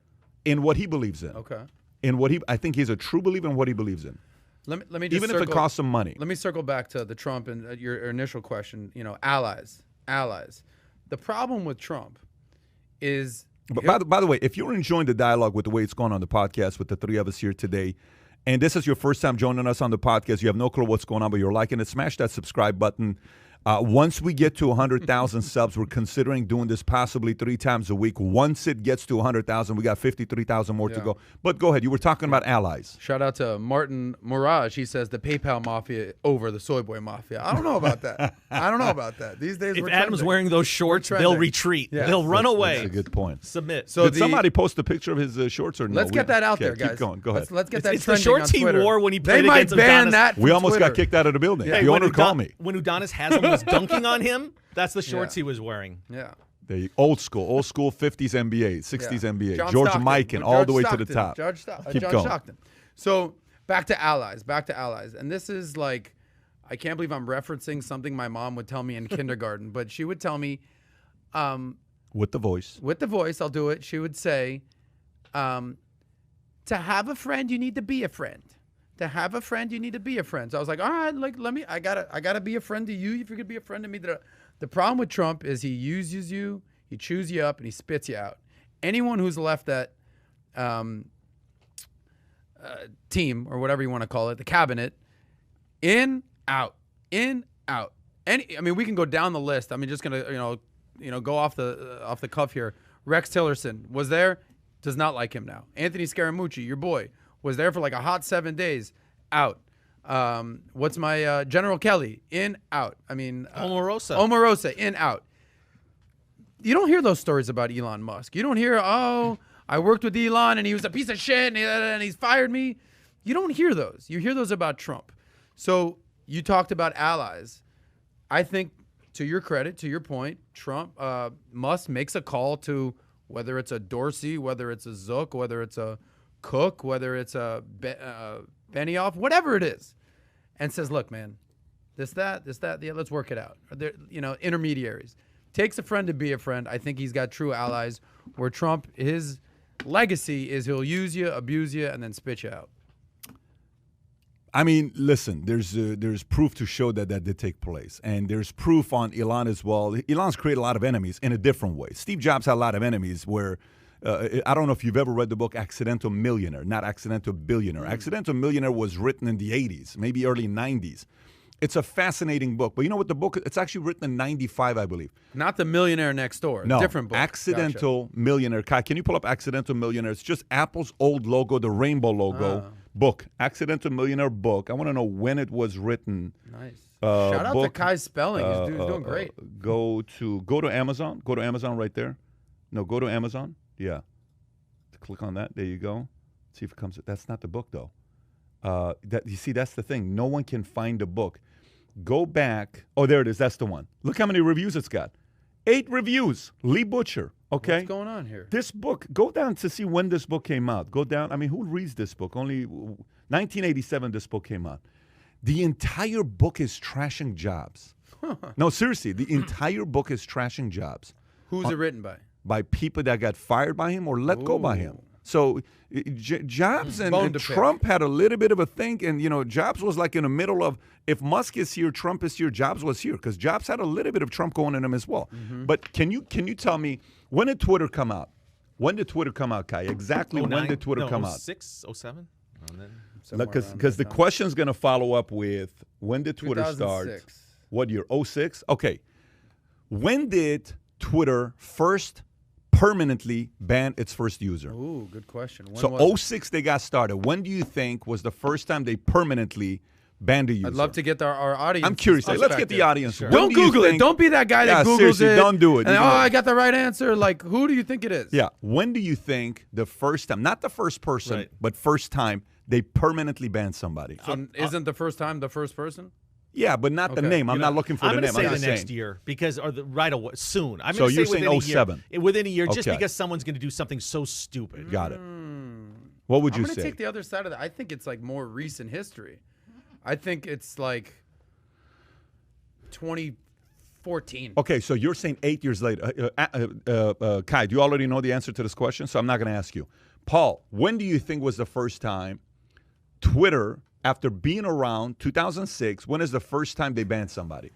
I'm going to go with 2009. Okay, by the way, Paul wins because it's 2010. Okay, it's December 8th, 2010. Yeah. They banned Operation Payback, handle Anon_Operation, anonymous hacktivist campaign in support of online piracy and WikiLeaks. Permanently banned. Okay, so that's why they banned him. The next one is Courtney Love, January Courtney 2011. Love. Yes, Courtney Love. Leftist. Yes, Courtney Love, American musician and actress, was banned permanently. Original account. Days after fashion designer Dawn filed a defamation suit against Love over tweets made on March 17, 2009. It was the first high-profile defamation trial over celebrity comments on Twitter. Wow. Love now uses a different account, Courtney. She's back on, but her first handle. And behaving. But the first one was gone. So then it's another guy that happens in 2011, a Norwegian far-right terrorist. No joke. Okay, And your perpetrator, 2011 Norway attacks. How do you say something? Anders Behring? Anders Behring Breivik. Is that the guy that went to the summer camp? Yes. Oh, His scumbag. account was Oh, hacked you by mean the guy that anonymous who shot those- said they would. Yeah. Oh, Correct. God. Okay. So then you go some names that they have. Obviously, Anonymous. I don't know if you remember Anonymous used to do those videos before with the mask. Do you remember? They used to be big. Everybody used to follow. Where are they now? You don't see a lot of them now. And then Hamas was taken out in 2014. Phil Hamas, Mason. the Palestinian. Yeah, exactly. Military wing of Hamas is ad-Din al-Qassam brigades was taken down. And you got a bunch of different names that they're going through, right? So PewDiePie was temporary suspended for being pretending to be a member of ISIL. What? I mean, you have to be a fool to do that. But the PewDiePie 100 million subscriber acted like he was a member of ISIL. Yeah, obviously you're going to get taken down for that. And then Jack Dorsey was taken down November 2016. After restoring his account, Dorsey tweeted the suspension was due to an internal mistake. The founder and CEO, they take him down. I bet you one of his own employees played a joke on him and suspended him. That's a great story. So anyways, then you got a bunch of different stories on what it is, right? I mean, you got a bunch of different stories they can go through on who it is. Roger Stone got banned permanent October 2017. So the names you're looking at are relatively reasonable. Candace Owens got temporary banned August 5th, 2018. You got a Sabo was permanently banned, street artist. Chris Paranto was temporary banned, okay? September 10, 2018, using the words retard in a hashtag. He says, "You're an idiot," and he uses a line from the movie Tropic Thunder. Never go. Full retard. Yeah, that's what he said. So the hashtag, it was temporary. Everybody know that. Everybody know. Everybody know. Retard. James Woods, who, if you don't know, James Woods is a big Twitter user. Anything with InfoWars. By the way, look at this. It's like 15 accounts they took down. Is of James InfoWars. Woods permanent? No, he's Oh, not. He came back. It was temporary. He came back. I loved him as an actor. Yeah, and you got a bunch of different names. By the way, James Woods was temporary banned a few times. It's not just once that he went through it. And then you lead to Trump, and then now you got, Katie Hopkins that is permanently banned. I don't know if you guys know who Katie Hopkins is. Candace Owens a couple times, and recently was Talib O'Keefe. Kweli? Charlie Kirk temporary, David Icke permanently, and you got Don Bongino temporarily, Michael Flynn permanently, Sidney Powell, Jim Watkins, Ron Watkins, all permanently. Do you think there is a trend of consistency or extremes? Thoughts? You know what? I'm going to just be a rational human being here for a couple seconds, Yeah. and I think it's consistent. I think whenever you do something, you got to know what the rules are. And if you want to play with fire, you can get burned, okay? So I don't have a big problem with it. It's a huge platform. They're going to have to police it some way. And if there's people doing things that they shouldn't be doing, now you don't want just immediately, this is company policy. Anybody that thinks a certain way has no chance to proclaim their voice on our platform. You don't want that, obviously. But from what you just read, it seems like they've done something to probably deserve it. Yeah, I thought it was going to be a list of conservative names. I didn't think it was going to go back this far to Courtney Loves of the world. I just want a big-time rapper, Talib Kweli. I saw him on the list a few times, permanent ban. I thought this was going to be a list of right-leaning conservative voices. Oh, they're silencing the right. They don't want to hear the truth. I thought that's where this was going. But in actuality, they just want truth and not misinformation. I don't and think libel. it's truth. I don't think it's truth because you have to be careful when you say truth. Is it your truth, my truth? Some things as opinions. They don't want blatant lies or manufactured stories. Then you would take 30% of your guys out. I mean, if it's blatant lies, you could take 30% of the guys out. I think what they're looking for is insinuating or trying to create fights or getting incitement. That's what you got to be careful with, And then some of them is defamation of character. You go after somebody too hard, hey, what are you doing? Like you can't do this. You just can't do things like that. I mean, I don't know. Look, there's a community that says they're absolutely targeting, and there's a community that says they're not targeting.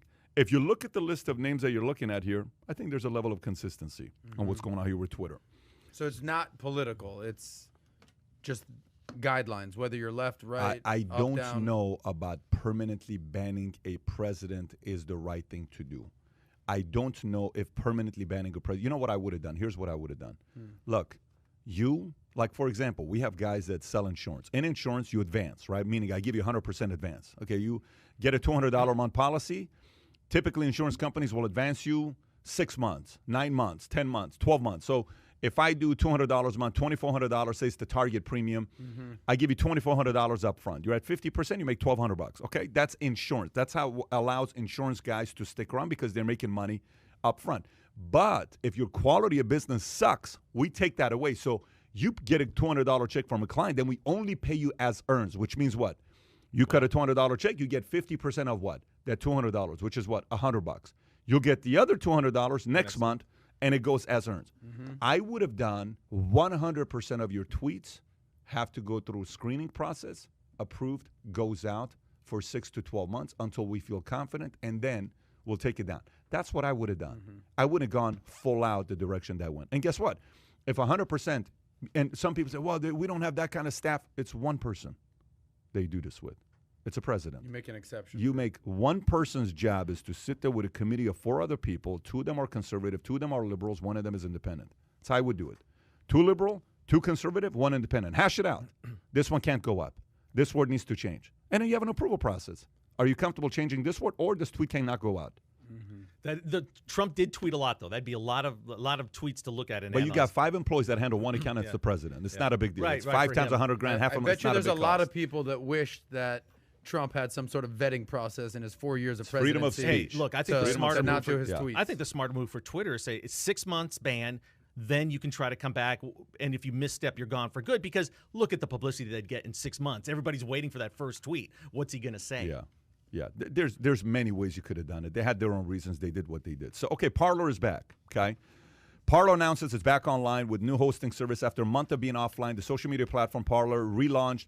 On Monday, the company announced that the site was up and running with a Tea Party co-founder serving as interim CEO. Mark Meckler, an attorney, political activist, the founder of Tea Party Patriots, replaced former CEO and co-founder John Matsey, who was fired by the company's board earlier this month. Parler, which has more than 20 million users, was first launched in August of 2018, is currently back online for users and will be available for new users starting next week, according to publicity available, whose data, the domain is registered with Epic, which also hosts Gab, another far-right social media platform. Last month, Amazon Web Services decided to suspend the upstart social media platform to fail to moderate. Egregious. Apple and Google have previously suspended Parler from its app stores. Early this month, Parler terminated. Okay, so thoughts on this move taking place? I'm not into the extreme movement on either side, so they don't interest me. I'm not interested in Parler. If that company had a brand, like what they're perceived as maybe someone that's objective and looking at them. So you mean to tell me, for a guy that's as active on social media as you are, like you use it 24/7, you're not on Parler yet? Like I said, I'm going to approach this as a rational human being, and let me get back to my point about their profile. Touche. Parler, I look at them, if you were to describe them, they're weak. They're a sad story. Tough luck. You know, their ex-CEOs going on the rounds complaining about getting fired. You're going to have X amount of people that are going to want this where they can only speak their views, and the only people listening to them are the exact same people. It just should be called clone.com or something. I'm just not into it. I don't think they're ever going to be anything that's a huge factor, and especially right now when the Republicans don't have as much say nationally. I just think they're not that relevant. And the fact that they're trying again is great because they were big in the news a little while ago, and that's good, I guess, that they found a place that they can actually live on some platform. But I just don't look at them as this is a little burst in the news that we won't be talking about them in 2 weeks. Question for you. 20 million users. What percentage are MAGA? I'm going to say far right people are 85%. Okay. Would you agree with that? Yeah, I mean, okay. More, maybe? I don't know. Who in here is on Parler? Anybody on Parler? Are you on Parler? I set up an account for Valuetainment. Have you ever posted anything? No. Okay, have we ever posted anything? I didn't even know we had to set up an account. You just did it to protect the name so nobody comes and takes. We have the handles. Yeah, we've never posted anything. No. You're not, Eduardo, no, not at all. Not on Parler, Eduardo. Sam maybe. No. Okay, got it. So 85% conservative. Who said that? Is that our He's guess? guessing Okay, that. I guess. You know what? Can you research to see what percentage of Parler are MAGA? It's probably more than that. But go ahead. So your thoughts on what's going on Just a couple here. different things here because this is a pretty, winding story. Number one. I thought for sure you were active on them. No, surprisingly. Didn't mean to shock you. Let's start with Tom. I could use Tom as sort of like a barometer for like, how far right is this? How center is this? Because if we've learned anything from Tom is center right. Obviously, big Trump advocate. You were, 33%. You were thought he'd still be president. I'm just quoting you, bro. Yeah, but look, just quoting you, bro. Point is, Tom, but he also has, common sense and sensibility, and he's from the Midwest, and he's got, that Minnesota nice vibe going on. So if it's too far right for Tom, that signals to me, all right, this thing's going a little right here. At the same token, something, and we've said many times here, the riches are in the niches. This is like the Fox News or the OAN for social media. So if you want to kind of be in a far right echo chamber and only hear things you agree with, go hang out on Parler because there's going to just, they're going to be stirring the pot of everything that you already believe. They're not going to tell you anything that you don't want to hear. So another thing that we talked about was who they're going to kind of bring in to be the CEO to make friends with the big tech of the world. I don't know if this guy, Mark Meckler, who is the founder of the Tea Party Patriots, is going to be the guy to kind of lead them into the promised land. So something that Pat always asks is, who do you want to be? Who do you want to be? Do you want to be a mega social media platform like a Twitter, like a Facebook, like an Instagram that has all types of voices and debates and a lot of different opinions going on? Or do you only want to be a far-right echo chamber? Who do you want to be? If the answer is, we want the MAGA crowd and we just want to MAGA it up all day, then you have your answer. If you want to be bigger, then go a little broader. Yeah, you know what? I said that they'll be irrelevant in 2 weeks. Let me rehash that. I think they'll be irrelevant in 1 week because when you go out and you hire as the CEO the former leader of the Tea Party, are you kidding me?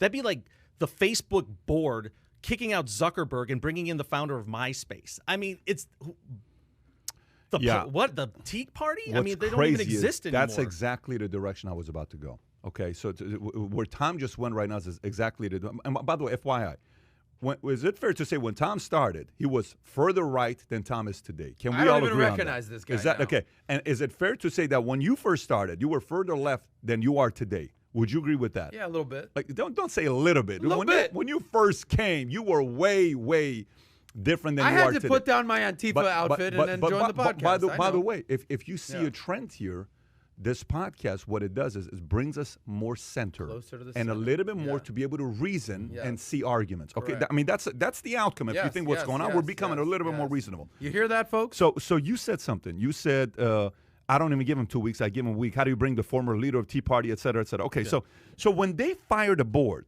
Were you on it, or was it somebody else No, when no, we talked? Tom wasn't here. Who It was? was just me and you. Okay, when they fired the CEO of Parler, Yeah, who's like okay, 32 years old.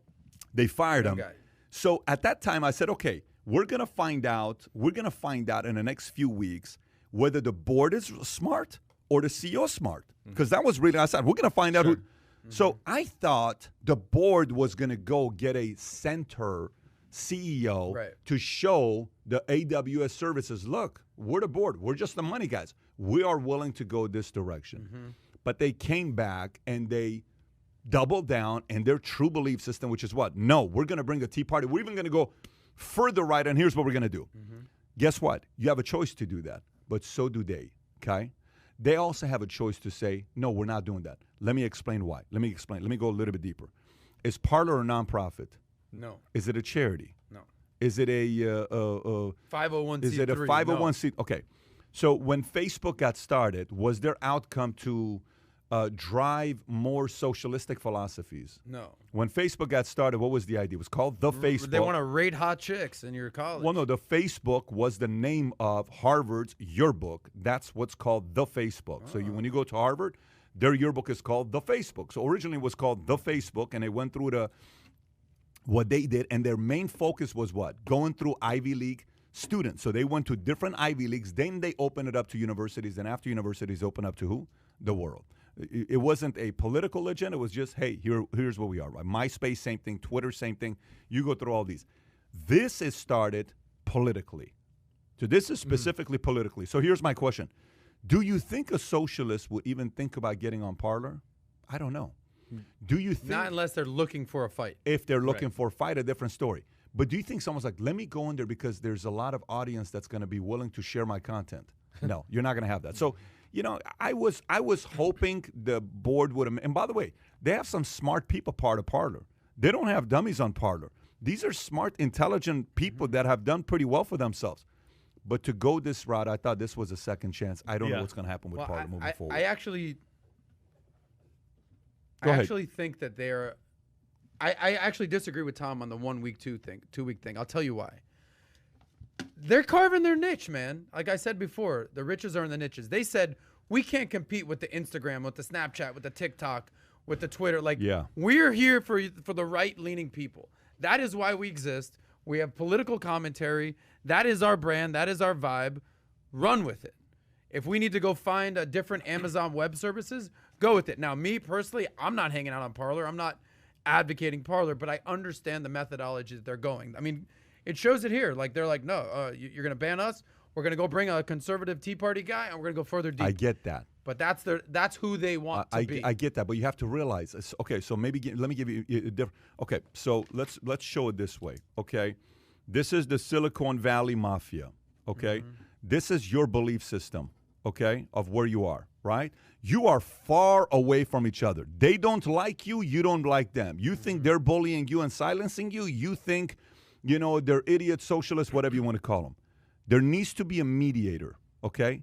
The mediator is the CEO that reports earnings, reports what's going on, communicates with these guys, gives them a little peace of mind, and at the same time, guys, I want to execute and grow the company. If you get a CEO here, fine, I get it. But you go and get a far-right I don't understand. From a CEO standpoint. Buddy, the CEO has to be able to, I have to be able to work both with the field and protect them. But I have to work with the carriers for carriers to know I'm responsible, and I have to work with my investors, and I have to work with my employees. Can you imagine if it's just like, no, nobody at the field knows what the hell they're doing. No, carriers are dumb, and no, home office. I just don't understand the logic behind that. Yeah. I don't get it. I'll make one more point here. I look at Parler as an app and a social media platform that was created from emotion. Right? We want to have our own place we can go. And I think what this is showing you that these guys over here that are the social media mafia, they will control where you're allowed to even put that up. I mean, there are so many obstacles for you if you want to do it for that. And think about any successful Silicon Valley company. I mean, they're there to make money. These guys are so smart. They graduated from Harvard, Stanford. I mean, these are the most brilliant people on the planet in some areas.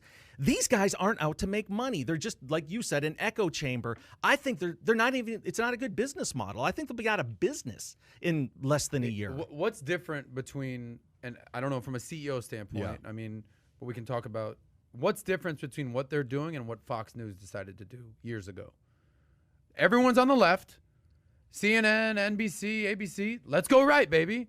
And we're going to control that audience. No. But I don't know what Roger Ailes and those types of, what's the difference between these guys and those guys? It's a very different climate. Look, when the climate changes, this is not, climate change. When the climate changes in any industry you're a part of, you have to also anticipate and be prepared for it. Things change.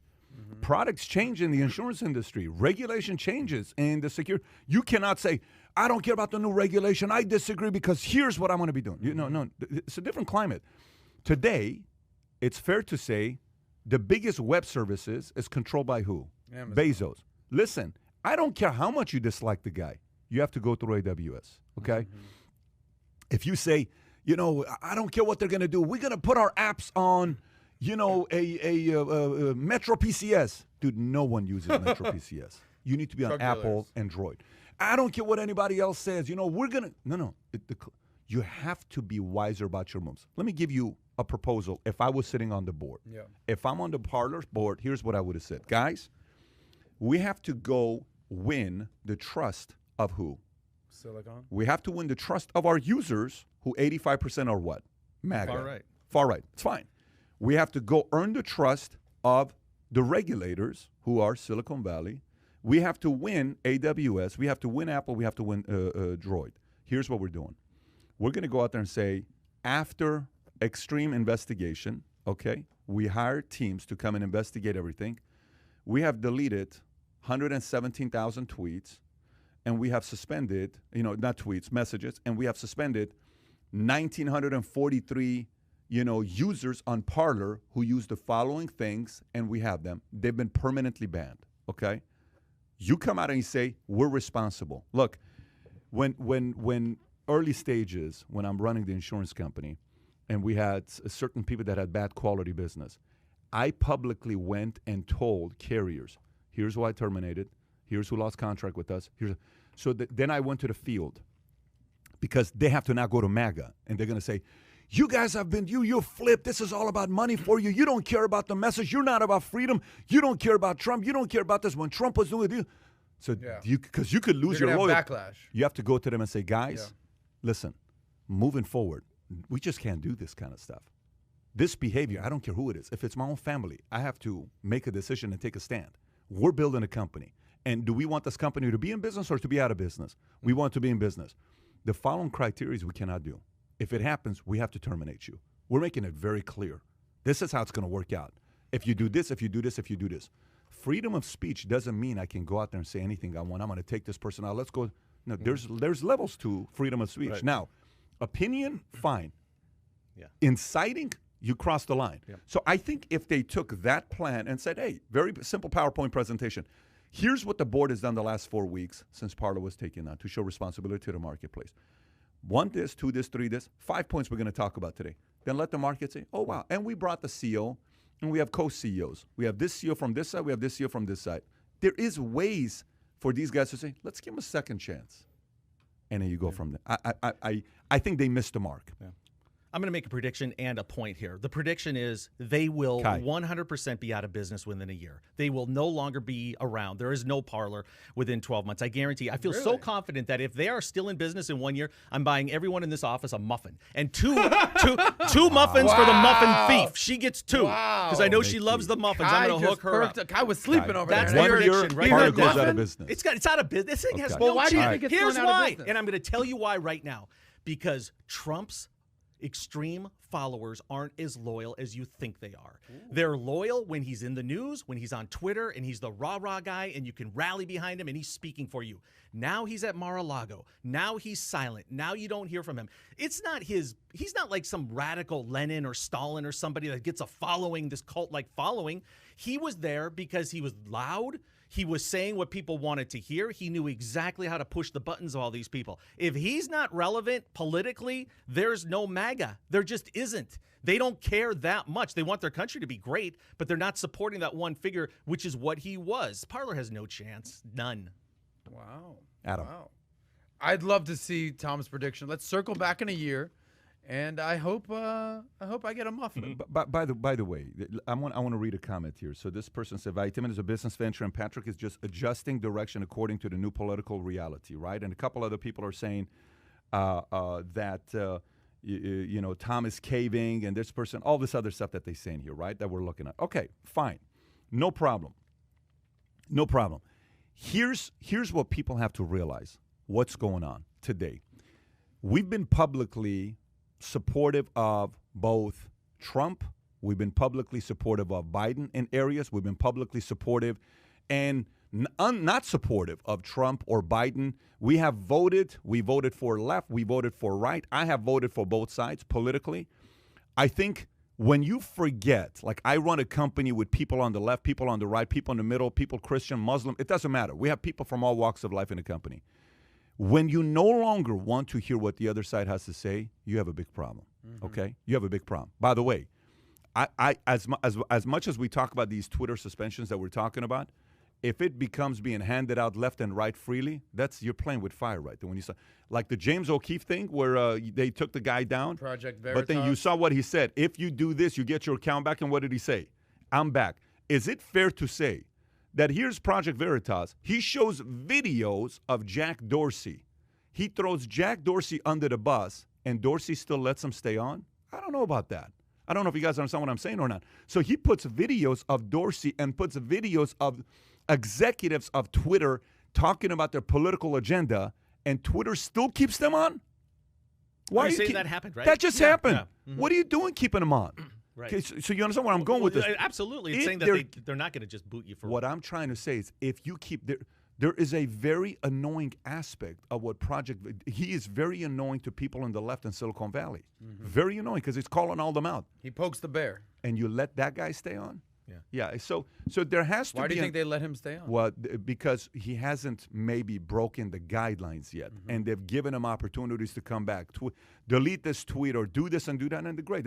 I respect that. So what I'm saying to you is, I also respect that. So the challenge happens when the far right folks don't have the ability to reason, and the challenge happens when far left folks don't have the ability to reason. If you can't do that, just go to a place where everybody agrees with you, because this ain't the place.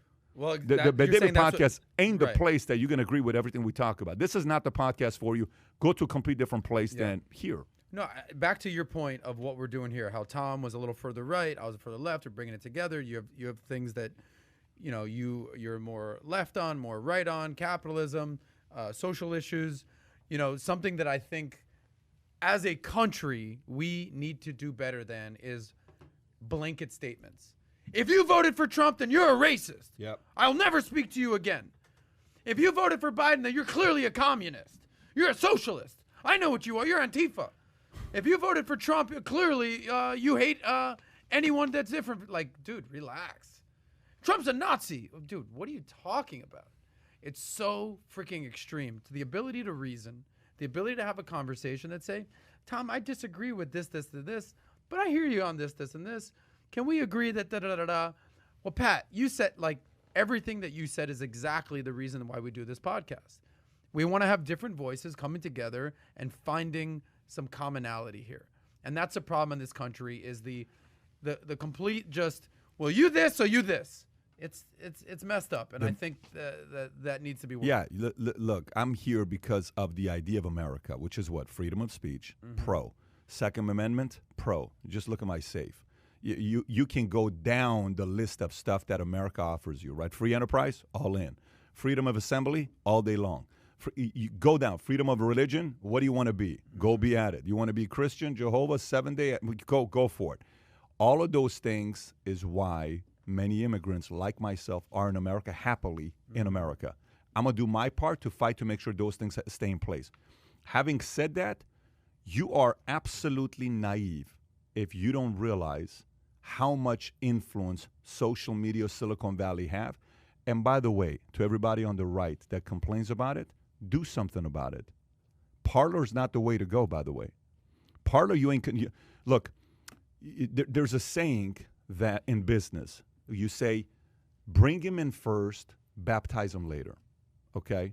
Too many people want to baptize before they bring him into the church. I don't know if that saying makes sense. Let me explain to you what I mean by this. So, for example, I go to a bike shop the other day. You know, I want to buy something. I'm going to spend a few $100s, maybe less than $1,000. I said, put your mask on. I said, I forgot my mask at the house. I said, you guys got one of these blue masks? No, we don't have the mask. Go get it yourself. Wow. So I'm like, this guy. So I'm like, okay. So I go back, I get the mask, I come back, and I'm thinking to myself, the mask I went on Amazon. You can buy $149. You can buy 2,000 masks. Ends up becoming 7 cents a pop for a mask, okay? Your 7 cents just cost you $500. Right. That $500 profit margin to you is typically 40%. On the 40%, you're going to end up keeping, 20%. Say $100 you would have netted because you got to pay the employee sales, rent, all this stuff. You just 7 cents, 100. You tell me which Bitcoin, which stock that you spend 7 cents gives you $100. Not one investment is going to give you that, right? Okay. So let's just say you are anti-mask. Let's just say you say this is stupid. Nobody should be wearing a mask. We're such followers and sheeps. Okay, say you believe that. Fine.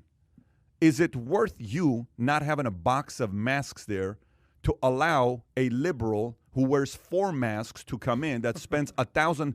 Do you care politically where a person is if they're going to do business with you? No. That's called capitalism. If you only want to do business with Republicans, that's your business model, fine. If you only want to do business with Democrats, fine. When AOC put her sweater up, said what? Tax the rich for $68. Kevin O'Leary bought it. And Kevin O'Leary said, look, even a socialist eventually becomes a capitalist. He did a video and says, hey, AOC, why don't you contact me? I'd love for us to start a business together. I'd invest in these sweaters here. Let's do something together as a capitalist. He's taking a shot at her, but even an AOC understands she's willing to sell that sweater to a Republican. She's willing to sell that sweater to anybody, right? Okay, so invite him first, baptize him later, right? Invite him to the church, baptize him later. Sometimes if your platform is only one side, you're not going to baptize and convert people. The name of the game is converting. The name of the game isn't talking to people who already agree with you. The name of the game is to convert people. Any platform or leader that converts, that's a leader. Any leader or platform that's just talking to the same audience that's agreeing with you, you ain't making any kind of a change, by the way. Everybody agrees with you. There's no influence being made. And honestly, to be honest and take this even to a different level, you're actually copping out. You're actually weaker. I don't know if this makes sense. So, okay, so for the Christian community, where did he go to want to baptize people? You read the Bible. Where did he go? Where did Jesus go? Did he go to the slums? Did he go to where everybody agreed with him? You go to the best salesperson. Where do you go? Do you just go and talk to your customers? I went to an office one time.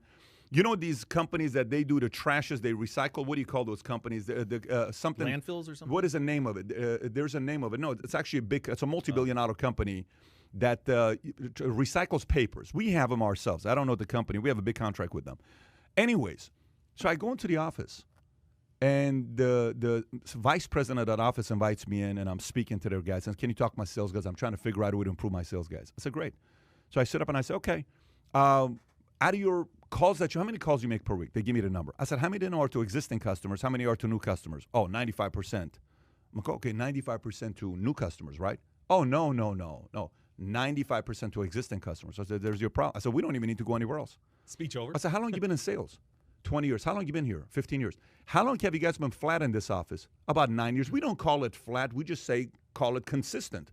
I said, I'm sorry. I call it flat. In the world of business, you're either growing or you're dying. You guys are dying, just so everybody knows this. I said, how come you guys don't knock on doors or go talk to businesses that are not customers of yours? You ain't growing your business. You're just rehashing the same exact customers. And by the way, you're eventually going to lose customers to somebody else. That's not bring them in, baptize them later. I'm in the game of converting. I'm in the game of getting people who are not believers of business to say, babe, maybe we start a business part-time. I'm in the game of getting people to say, like yesterday, Greg came in here. He said the most interesting thing. The guy that we wrote a book together with, phenomenal thing. He got emotional yesterday. Was here yesterday? We had a very special moment. He says, you know what's crazy, Pat? I said, what's that? He says, you know what was the toughest thing about writing this book with you? Because he's my writer. He wrote the book. We're not co-authors. He's a writer. He wrote. So rather than getting a ghostwriter and say, I wrote this book. I don't write this book. We wrote it together, but he's my writer, right? Okay. He says, because he saw me, intentionally, I said, before you write this book, you have to see me at the best and my worst. He says, what do you mean? I said, I want you to be in my board meetings and see how I react. I said, I want you to see me in sales meetings and see how I react. He says, you can go in the most exclusive meetings that nobody else is invited. Then you can write the book. So he saw me everywhere. He saw me. He was with me with Kobe, with Bush, with Backend. I'm upset. Things are not working out. I'm in my suite at Caesars. He's everywhere, seeing me at my best, worst, ticked off, losing it. This didn't work out. Just lost a couple hundred. He's seen everything, right? I said, now you can write the book. Then we write the book together. You know what he said yesterday? It was so moving. He says, Pat, you know, I'm the professor. I'm the guy that's the consultant. I'm the one that tells people what to do. He says, the hardest thing about writing the book with you is you forced me to get in the arena. He said, I have not been in the arena for 15, 20 years. See, that to me is winning because I converted someone to get into the arena. You win when you convert. You don't win when you're talking to the same people that say, and did you see, these guys don't care about us. You are not winning. You win when you convert. The left won because they converted. The right lost because they stopped converting and paying attention to the people who are younger in social media. You lost. That's a strategic loss. What did I vote for? You think I'm voting to raise the taxes? No.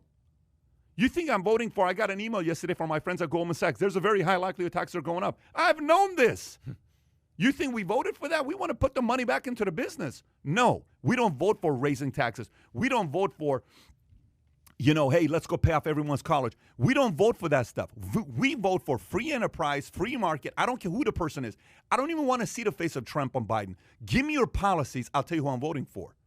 That's who we vote for. Then it didn't work out. Why didn't it work out? It's strategy. So there is a very, very big misconception and a mindset. By the way, Christians, I went and spoke to a group of pastors in Newport Beach. And they invited me, can you come and talk to these pastors? I said, hey, why has donations have gone down? Not to your church, to Christian churches. Why are Christian churches so empty? Why is it? Well, it's because the new generation, they just don't want to tithe and they don't understand that the Bible, no. Don't get technical. Don't blame the new generation because you walked up 2 hills when you're going to school and it was snowing, all those stories that we always hear about. Why has it? Well, all these things I heard. I said, can I tell you the truth? What? I said, Mormon church is killing it.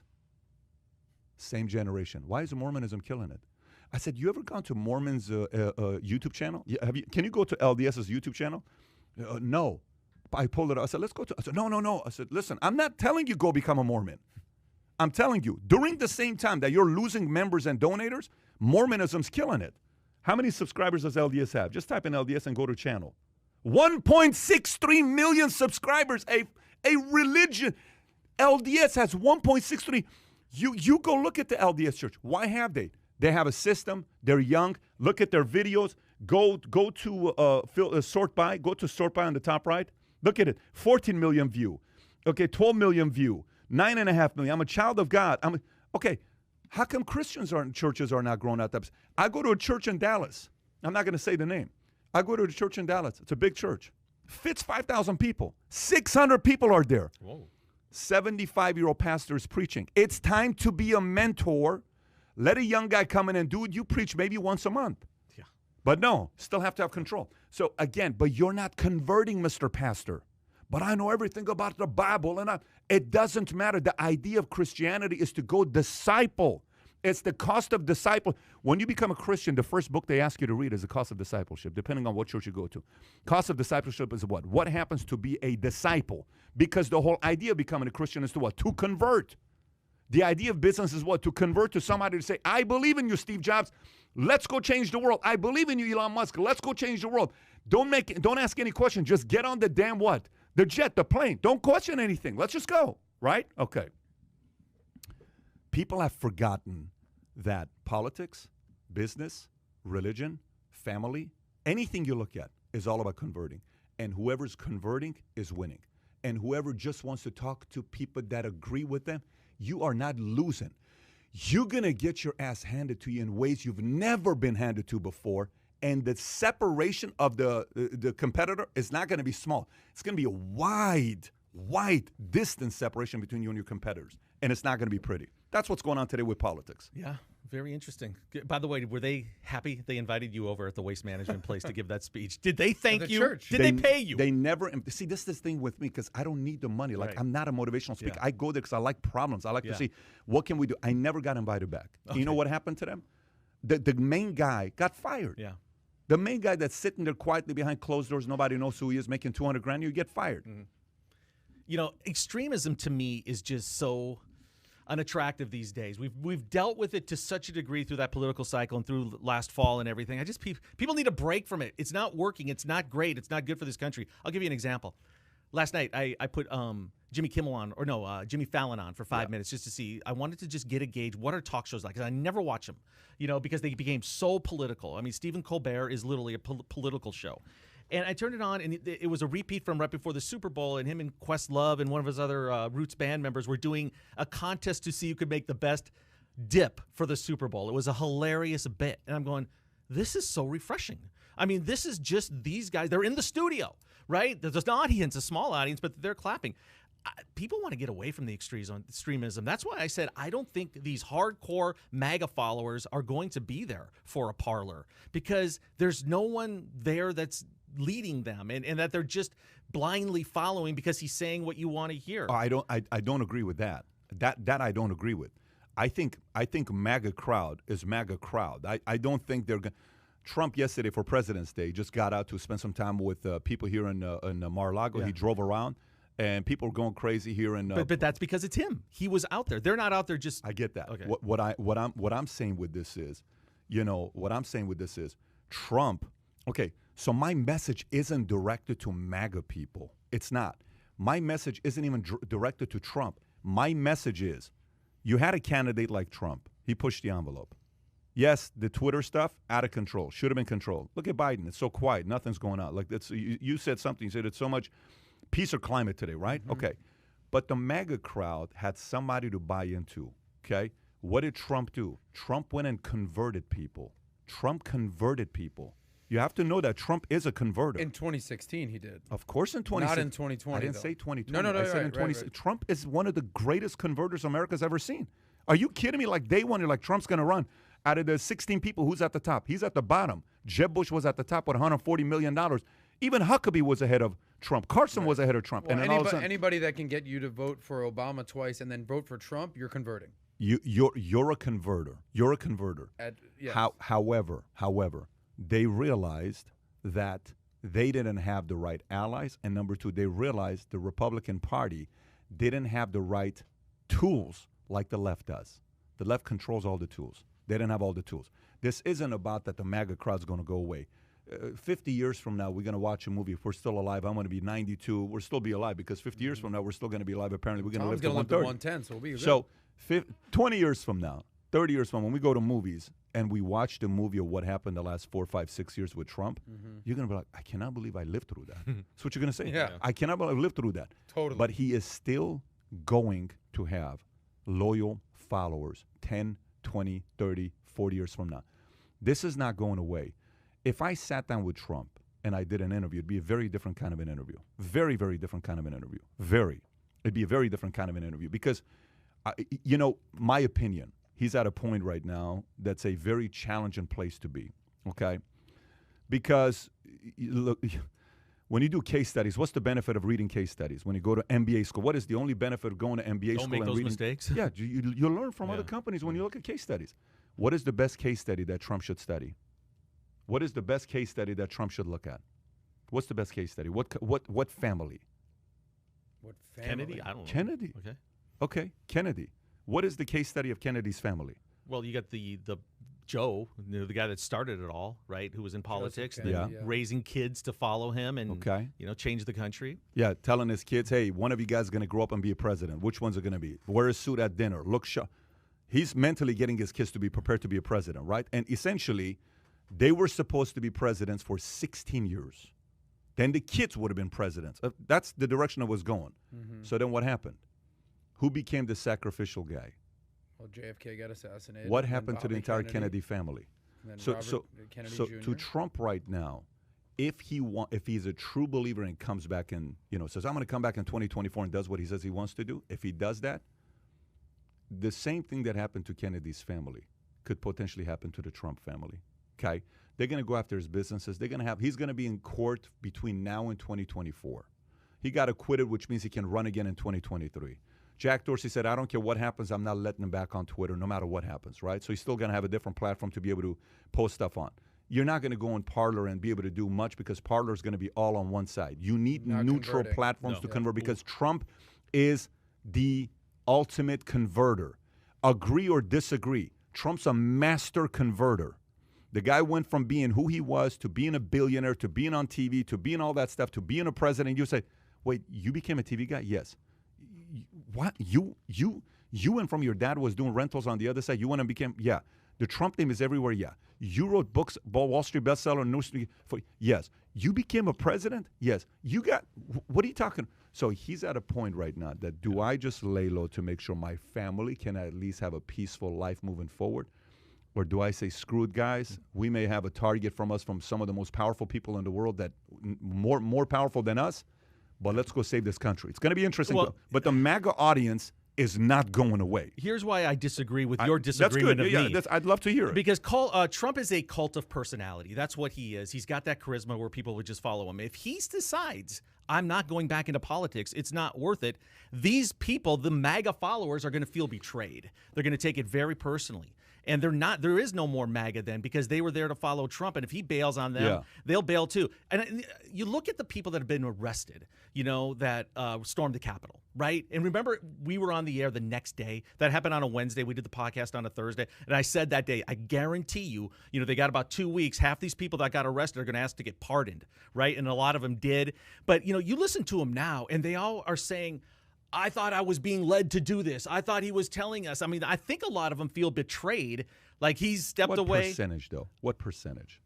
I mean, what percentage of the 74 million felt? Okay, so first of all, the 74 million people that voted? What percentage voted because they didn't vote for Trump? They voted Republican. What would you say? I'm going to say a lot, a big Give me percentage. A Okay, 50%? Because that would be me. I mean, I You're was voting for the lower taxes and all those things. So what percentage of the 74 million voted Republican, not voted MAGA? Okay, I'm going to say, 48, 50, 55% because I think a lot of the women, the suburban women that don't like Trump would still vote to keep the taxes can you pull low. up the record of how many people vote Republicans every election? Like how many total votes? What would you say, Adam? How many just vote Republican regardless Paul, of what do you think? What percentage of the 74 million people that voted Republican, not voted Trump? They voted policies, not for Trump. 80%. Okay, so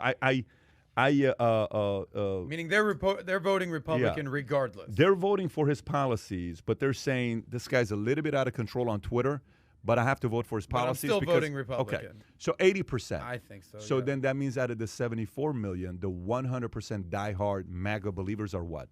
Say 20%. What's 20% of 74 million? 15 million. Out of the 15 million people, how many of them do you believe are like, dude, you forced me to go to Capitol? That's what you did. What percentage of the 15 million you think it is? Less than 1%. That's what I'm saying. I don't think that's the case. I think the case is that it's not 74 million MAGA. I think it's 15 million MAGA. I think it's very important to differentiate between those two. You understand what I'm saying? It's not so it's not like if we break down the math. Are you MAGA? Like are you like diehard MAGA? No. Okay, but you're Republican. You voted that way. Okay, so but you're not like going around saying, even though you said 33% a few podcasts ago. So to me, it's principles, it's MAGA, and then so I think it's a 20% market, and I don't think that 15 million is going away. I don't think that 15 million is going to go away. Well, okay, if you look I don't think MAGA's going anywhere. No, I don't think it's going away. And I don't think Trump is going anywhere either. I think he's such a... You think he runs 2024? Oh, yeah, I do. You think he runs 2024? No, I do not. I do not think he's going to run again. Such an egomaniac narcissist. Kai, is he going to run 2024? Okay. Yeah, I actually do. You know I what? think he's coming back. I think it's going to be an ugly situation. Trump, if we've learned anything from Trump, he's not the type of person to be like, well, guys, we had a good shot. Thanks, everybody. The day of the insurrection, the day that they were trying to hang Mike Pence, he was not calling in the military. He did nothing to stop that. Nothing. So if we've learned anything from Trump, he ain't backing down from anything. He's going to double, triple, quadruple down. There's one thing I don't want to see. Do. There's one thing I don't want to see. I don't want to see on the debate stage Trump and Pence. I don't think that's good for America. I would love to see that. Yeah, I don't either. And here's the other thing. America. If Trump runs again, he destroys all his businesses and the legacy he built with the brand. I think it's done. And his kids are in serious danger, too, if he runs again. And I think he'll put his family above it. Why would he be in serious danger if he ran? Well, the brand is already extremely tarnished. Yeah. If he gets in again, it'll be dissolved. I mean, there's no one will. I mean, outside that fringe element. But how about this? He built an empire. Here's a bigger question. I think he's going to run again in 2024, straight up. Does he run as an independent, though? I think he's running Republican, MAGA, not independent. No, that's my opinion. Does he have a shot in 2024? Even if he's going against a Joe Biden, even a Kamala, or even a... I mean, a lot of that, it's so early to even tell because it's just... He's just been president for 1 month, Biden. So we don't know how things are going to... If it opens up, say things open up and Dow goes to 40, okay? Mm-hmm. If Dow goes to 40, market opens up, Biden's able to influence Powell to go one more year at 0% interest rate, and we have this fake economy, and he gets real. I mean, it's going to be tough to. Most people want to vote for the same president. Most people don't want to. Historically, we like 2 terms. Yeah. We don't like 1 terms. Right. Okay, so you have to keep that part of mind as well. You got to do pretty damn bad if you're going to only go 1 term. Or it has to be a massive crisis like a COVID coming in where the world shuts down. Or a third-party candidate like Ross Perot in 92. Hurts George Bush. You're right. So there has to be a black, what do they call it? Black swan. It has to be some, and this COVID is a black swan. Like, if there's no COVID, what's the percentage Trump gets reelected? Yeah, I mean, so you have to realize COVID kind of threw him out. So I think if the Dow's at 40, he extends the interest rates for 1 more %, 1 more year, and it's pretty peaceful. Things have opened up. Restaurants, everybody's happy. They're going to be like, okay, let's just go 1 more year. Yeah, a long way to go. 1 month out of what, 48? Exactly. Yeah. We got some. To your point, you brought up the situation where the overall sentiment of the country feels a little more mellow now, less stressed.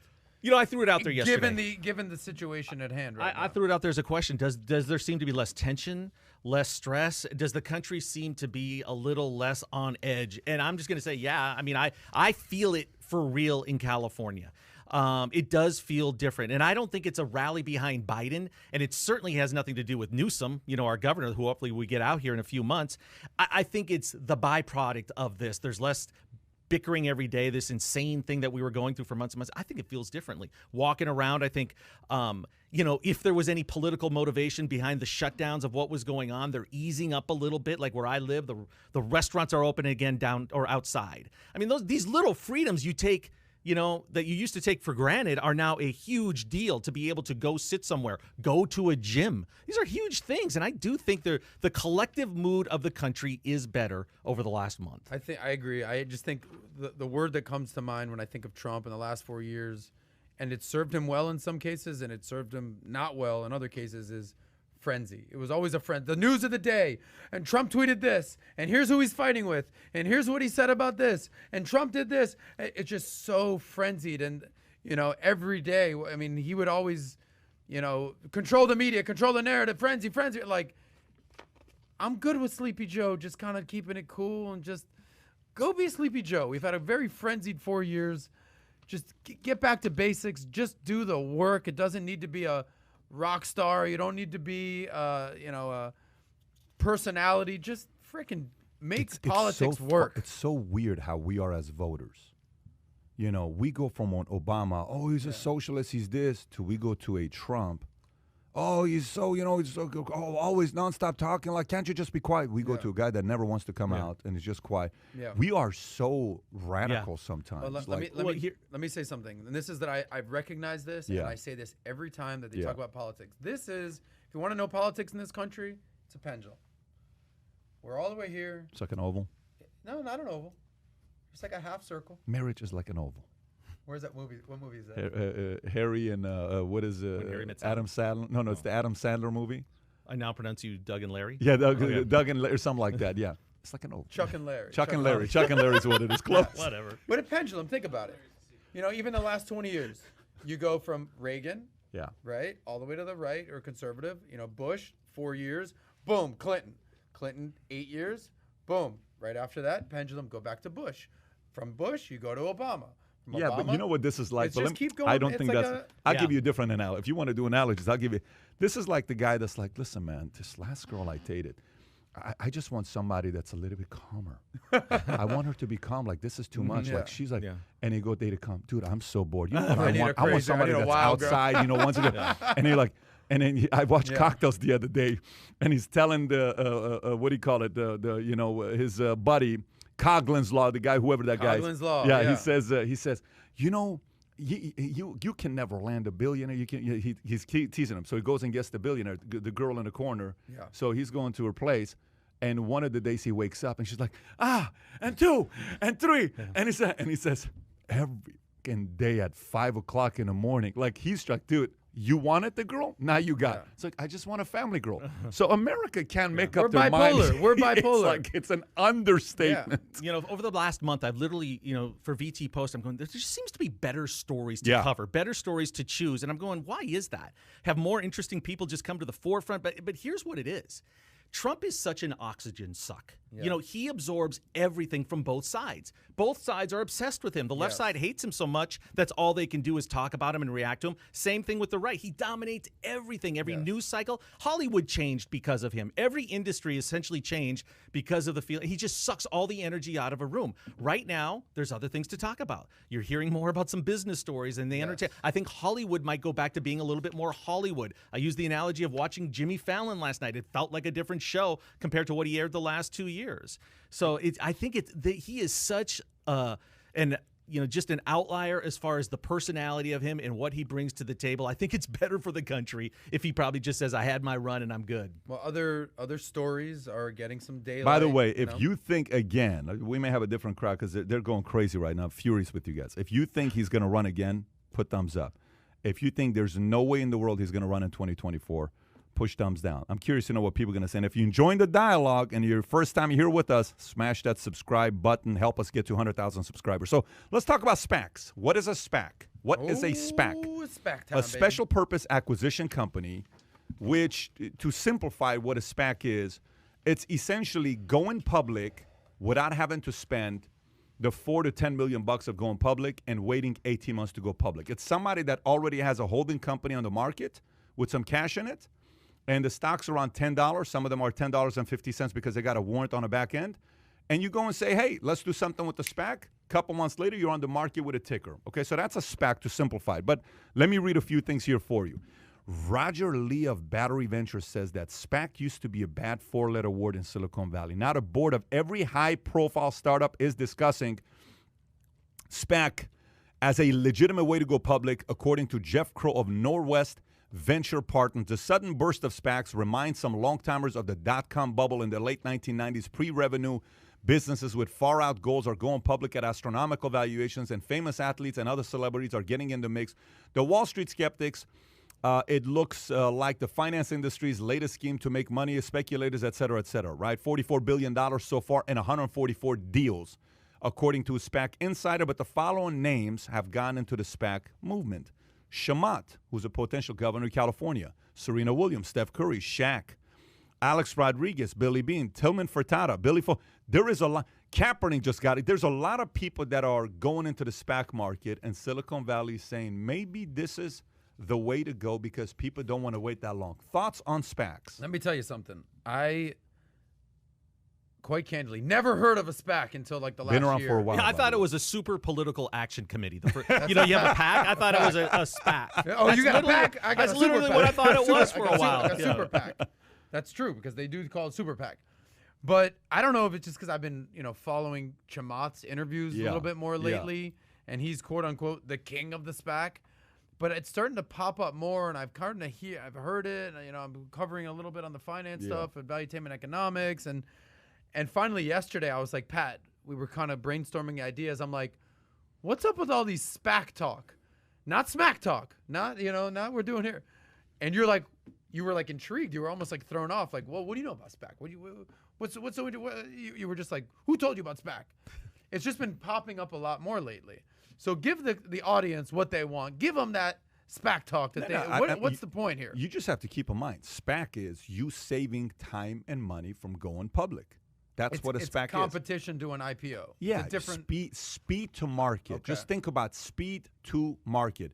If you run a company, you're doing 50 million a year, 100 million a year, 200 million a year, whatever you're doing, and you say, guys, I want to go public. Okay, good for you. Lawyers, galore. Accountants, ridiculous. Going through a Goldman or somebody that's going to say, we're going to take a 5% fee or 10% fee or 6%, they're going to take that as well, because when they take you public, they're calling their clients, so they're taking a fee for helping you raise capital. And take 12 to 18 months versus somebody comes and says, look, I'm already public. Why don't you put your company in my SPAC? And then at the same time, I can help you be public in the next, 30 to 90 days. So it's speed to market. But what doesn't happen is the following. Where SPAC doesn't work is the following. There are a lot of SPACs that get a bad reputation because there is no company. It's not a company, it's an idea. So there is no proof of revenues. There's no proof. It's just, here's the idea that we have, and here's what we're going to do, and let's go on the market, and we think this idea is going to blow up and be a multi-billion-dollar company. And the market's like, but what do you have so far? When the market comes in and does the investigation, like, dude, these guys have nothing going on. Those are the SPACs that take a bad. And there's a lot of SPACs that people are going out without a real business. You have to be very careful of that. But traditionally, you got a real business, you're doing well for yourself, you got a transportation company, you guys doing $120 million a year, you're netting $10, $15 million. You're like, okay, let's go take a look at being a SPAC. Yeah, you got a real business going on. Interesting. Are they bringing in the big name athletes just for the name factor and recruiting factor and just credibility? Is that why you're seeing these guys? Billy Bean, for God's sake? You got to realize SPAC. So SPAC. So imagine you go out in a SPAC and you're a $500 million company. The guy that owns the SPAC currently, the holding company, that guy ends up taking somewhere between 15 to 20% of shares. So if you got 15%. To help you go public. That's essentially the cost it would have been anyways if you waited 18 to 20. With fees and everything. Yeah. So he takes 15%. So you go public. They say, okay, we'll let your company be part of our SPAC. $500 million. The hopes is a year later for that company to be worth what? $1 billion. Yeah. If it's worth $1 billion, that guy officially doubled his $100 million to $200 million, made $100 million. Okay, then he liquidates 50% of that. Then he liquidates 25% of that, et cetera, et cetera. So there's a lot of opportunities. And by the way, for some people, like, I don't want to put my money into a SPAC. Most people that go into a SPAC, a company that goes in a SPAC, the CEO, the guy at the top, the executives cannot sell their shares.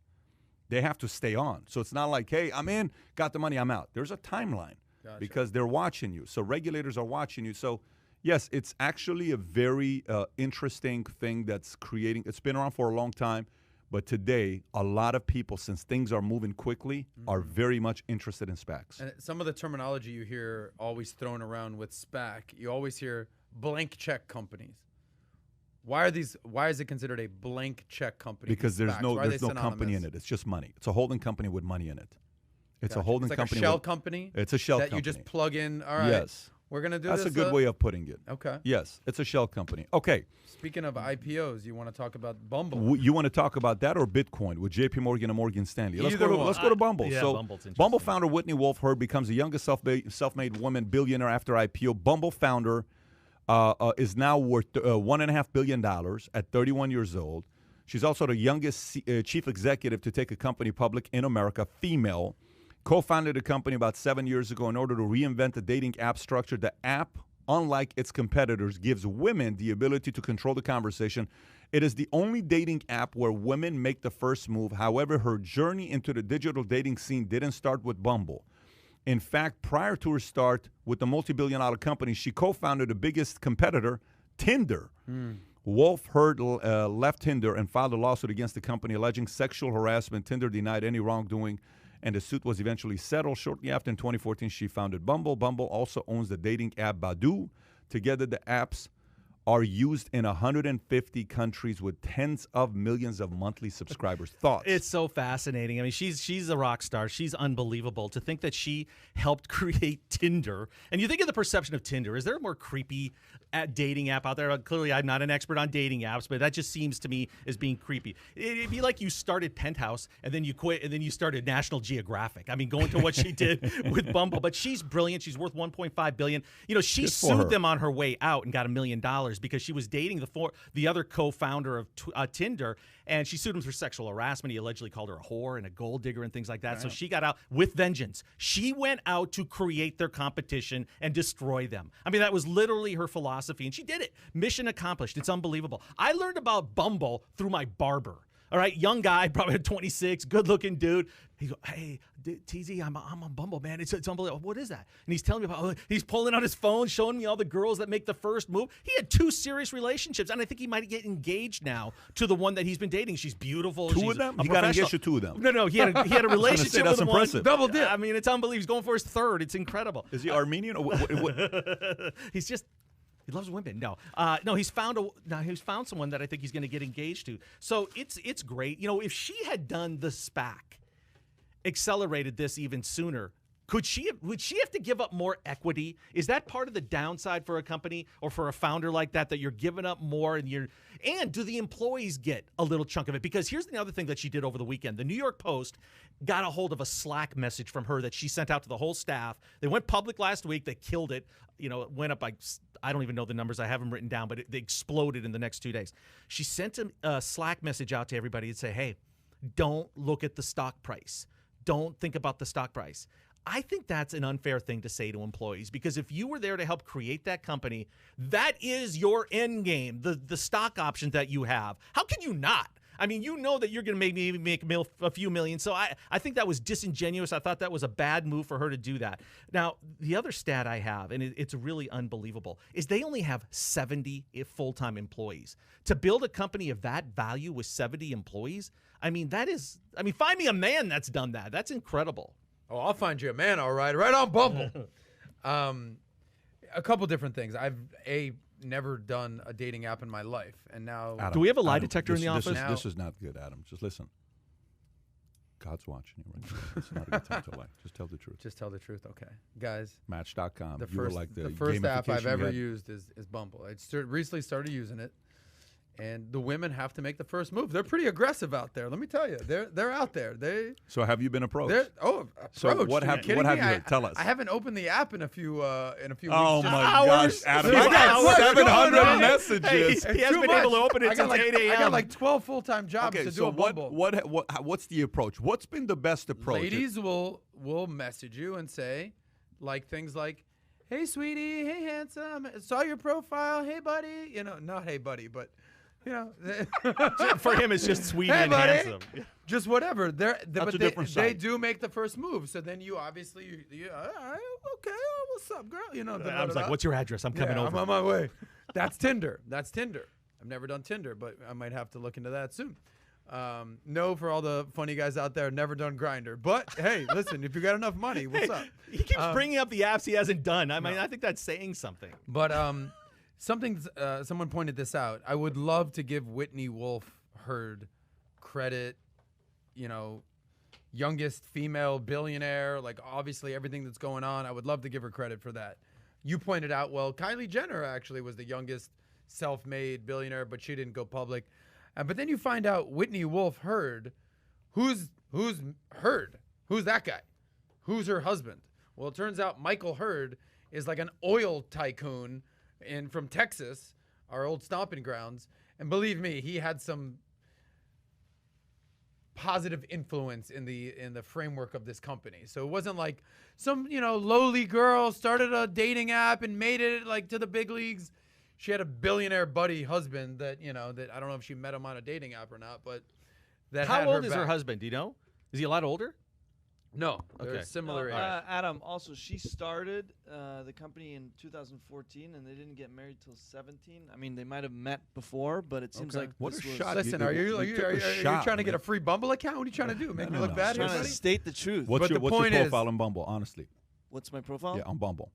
Like, what do you mean? What is the name on Buzzer? Just Kyle Lora if they Yeah. wanted to find you? Really? They And can't. yours They is- can't search it though. The Norwegian They stallion. cannot. No. Why? they How do can't. you? So you can't search the name on Bumble? No, Yeah, it's you it's can, it's based off location.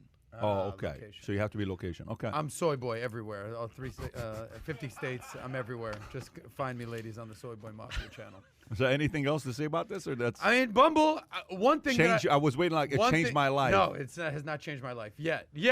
One thing I will say, I've done my due diligence. You know, I'm very OCD, methodical. I say, you know, I asked a couple of my dating Who were app you in high gurus. school? Who were you Yeah. in high school? What's up?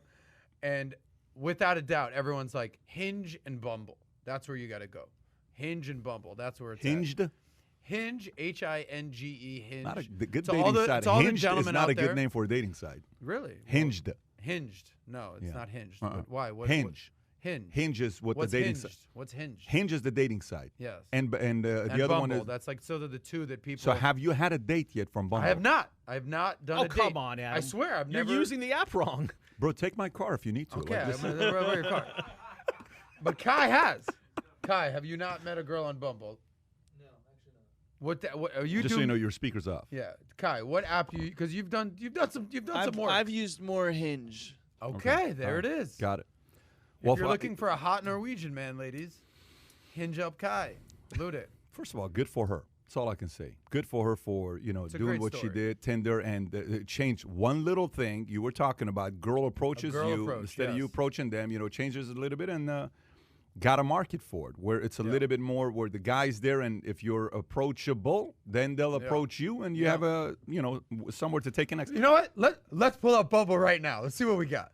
Can you imagine you read a message and you make fun of the girl and ends up becoming your wife one day? I would love that story. Here we go. We got Bumble. Here it is. It's yellow for like a bumblebee. Oh, he's a premium member, by the way. Who's I this just girl? saw. What's up? Who's this? Who's this? Wow. So what you do is you say, all right, what's this girl's name? All right, we'll go to the right. You matched. She had already requested me. There it is. All right, keep swiping. I don't know. See, this is two girls in the picture. Which one am I? Two girls in the same picture? I'm telling you, that's not Bumble. Listen, you're not on Bumble. I'm on Bumble. That's I'll So tell this you girl what, man. tried- The pandemic was This so girl good put for a picture Bumble. of like her hot friend with her. Dating's just a whole different and world now. turns out it's not. So you got to go left on that one. This girl's got a far off bikini pic. You got to get closer. Well, that's an automatic the right point swipe is- for you. Yeah. Point is, there's a lot of due Point diligence. is, you we got to do. finish this podcast Yeah. so you can go message all I'm those girls. going to be 'cause on they're waiting Bumble for the you. next hour. Yeah, you need an assistant to manage that whole thing. Pat, we've been talking about that. What's I crazy is I was never around single during the app era. Yeah.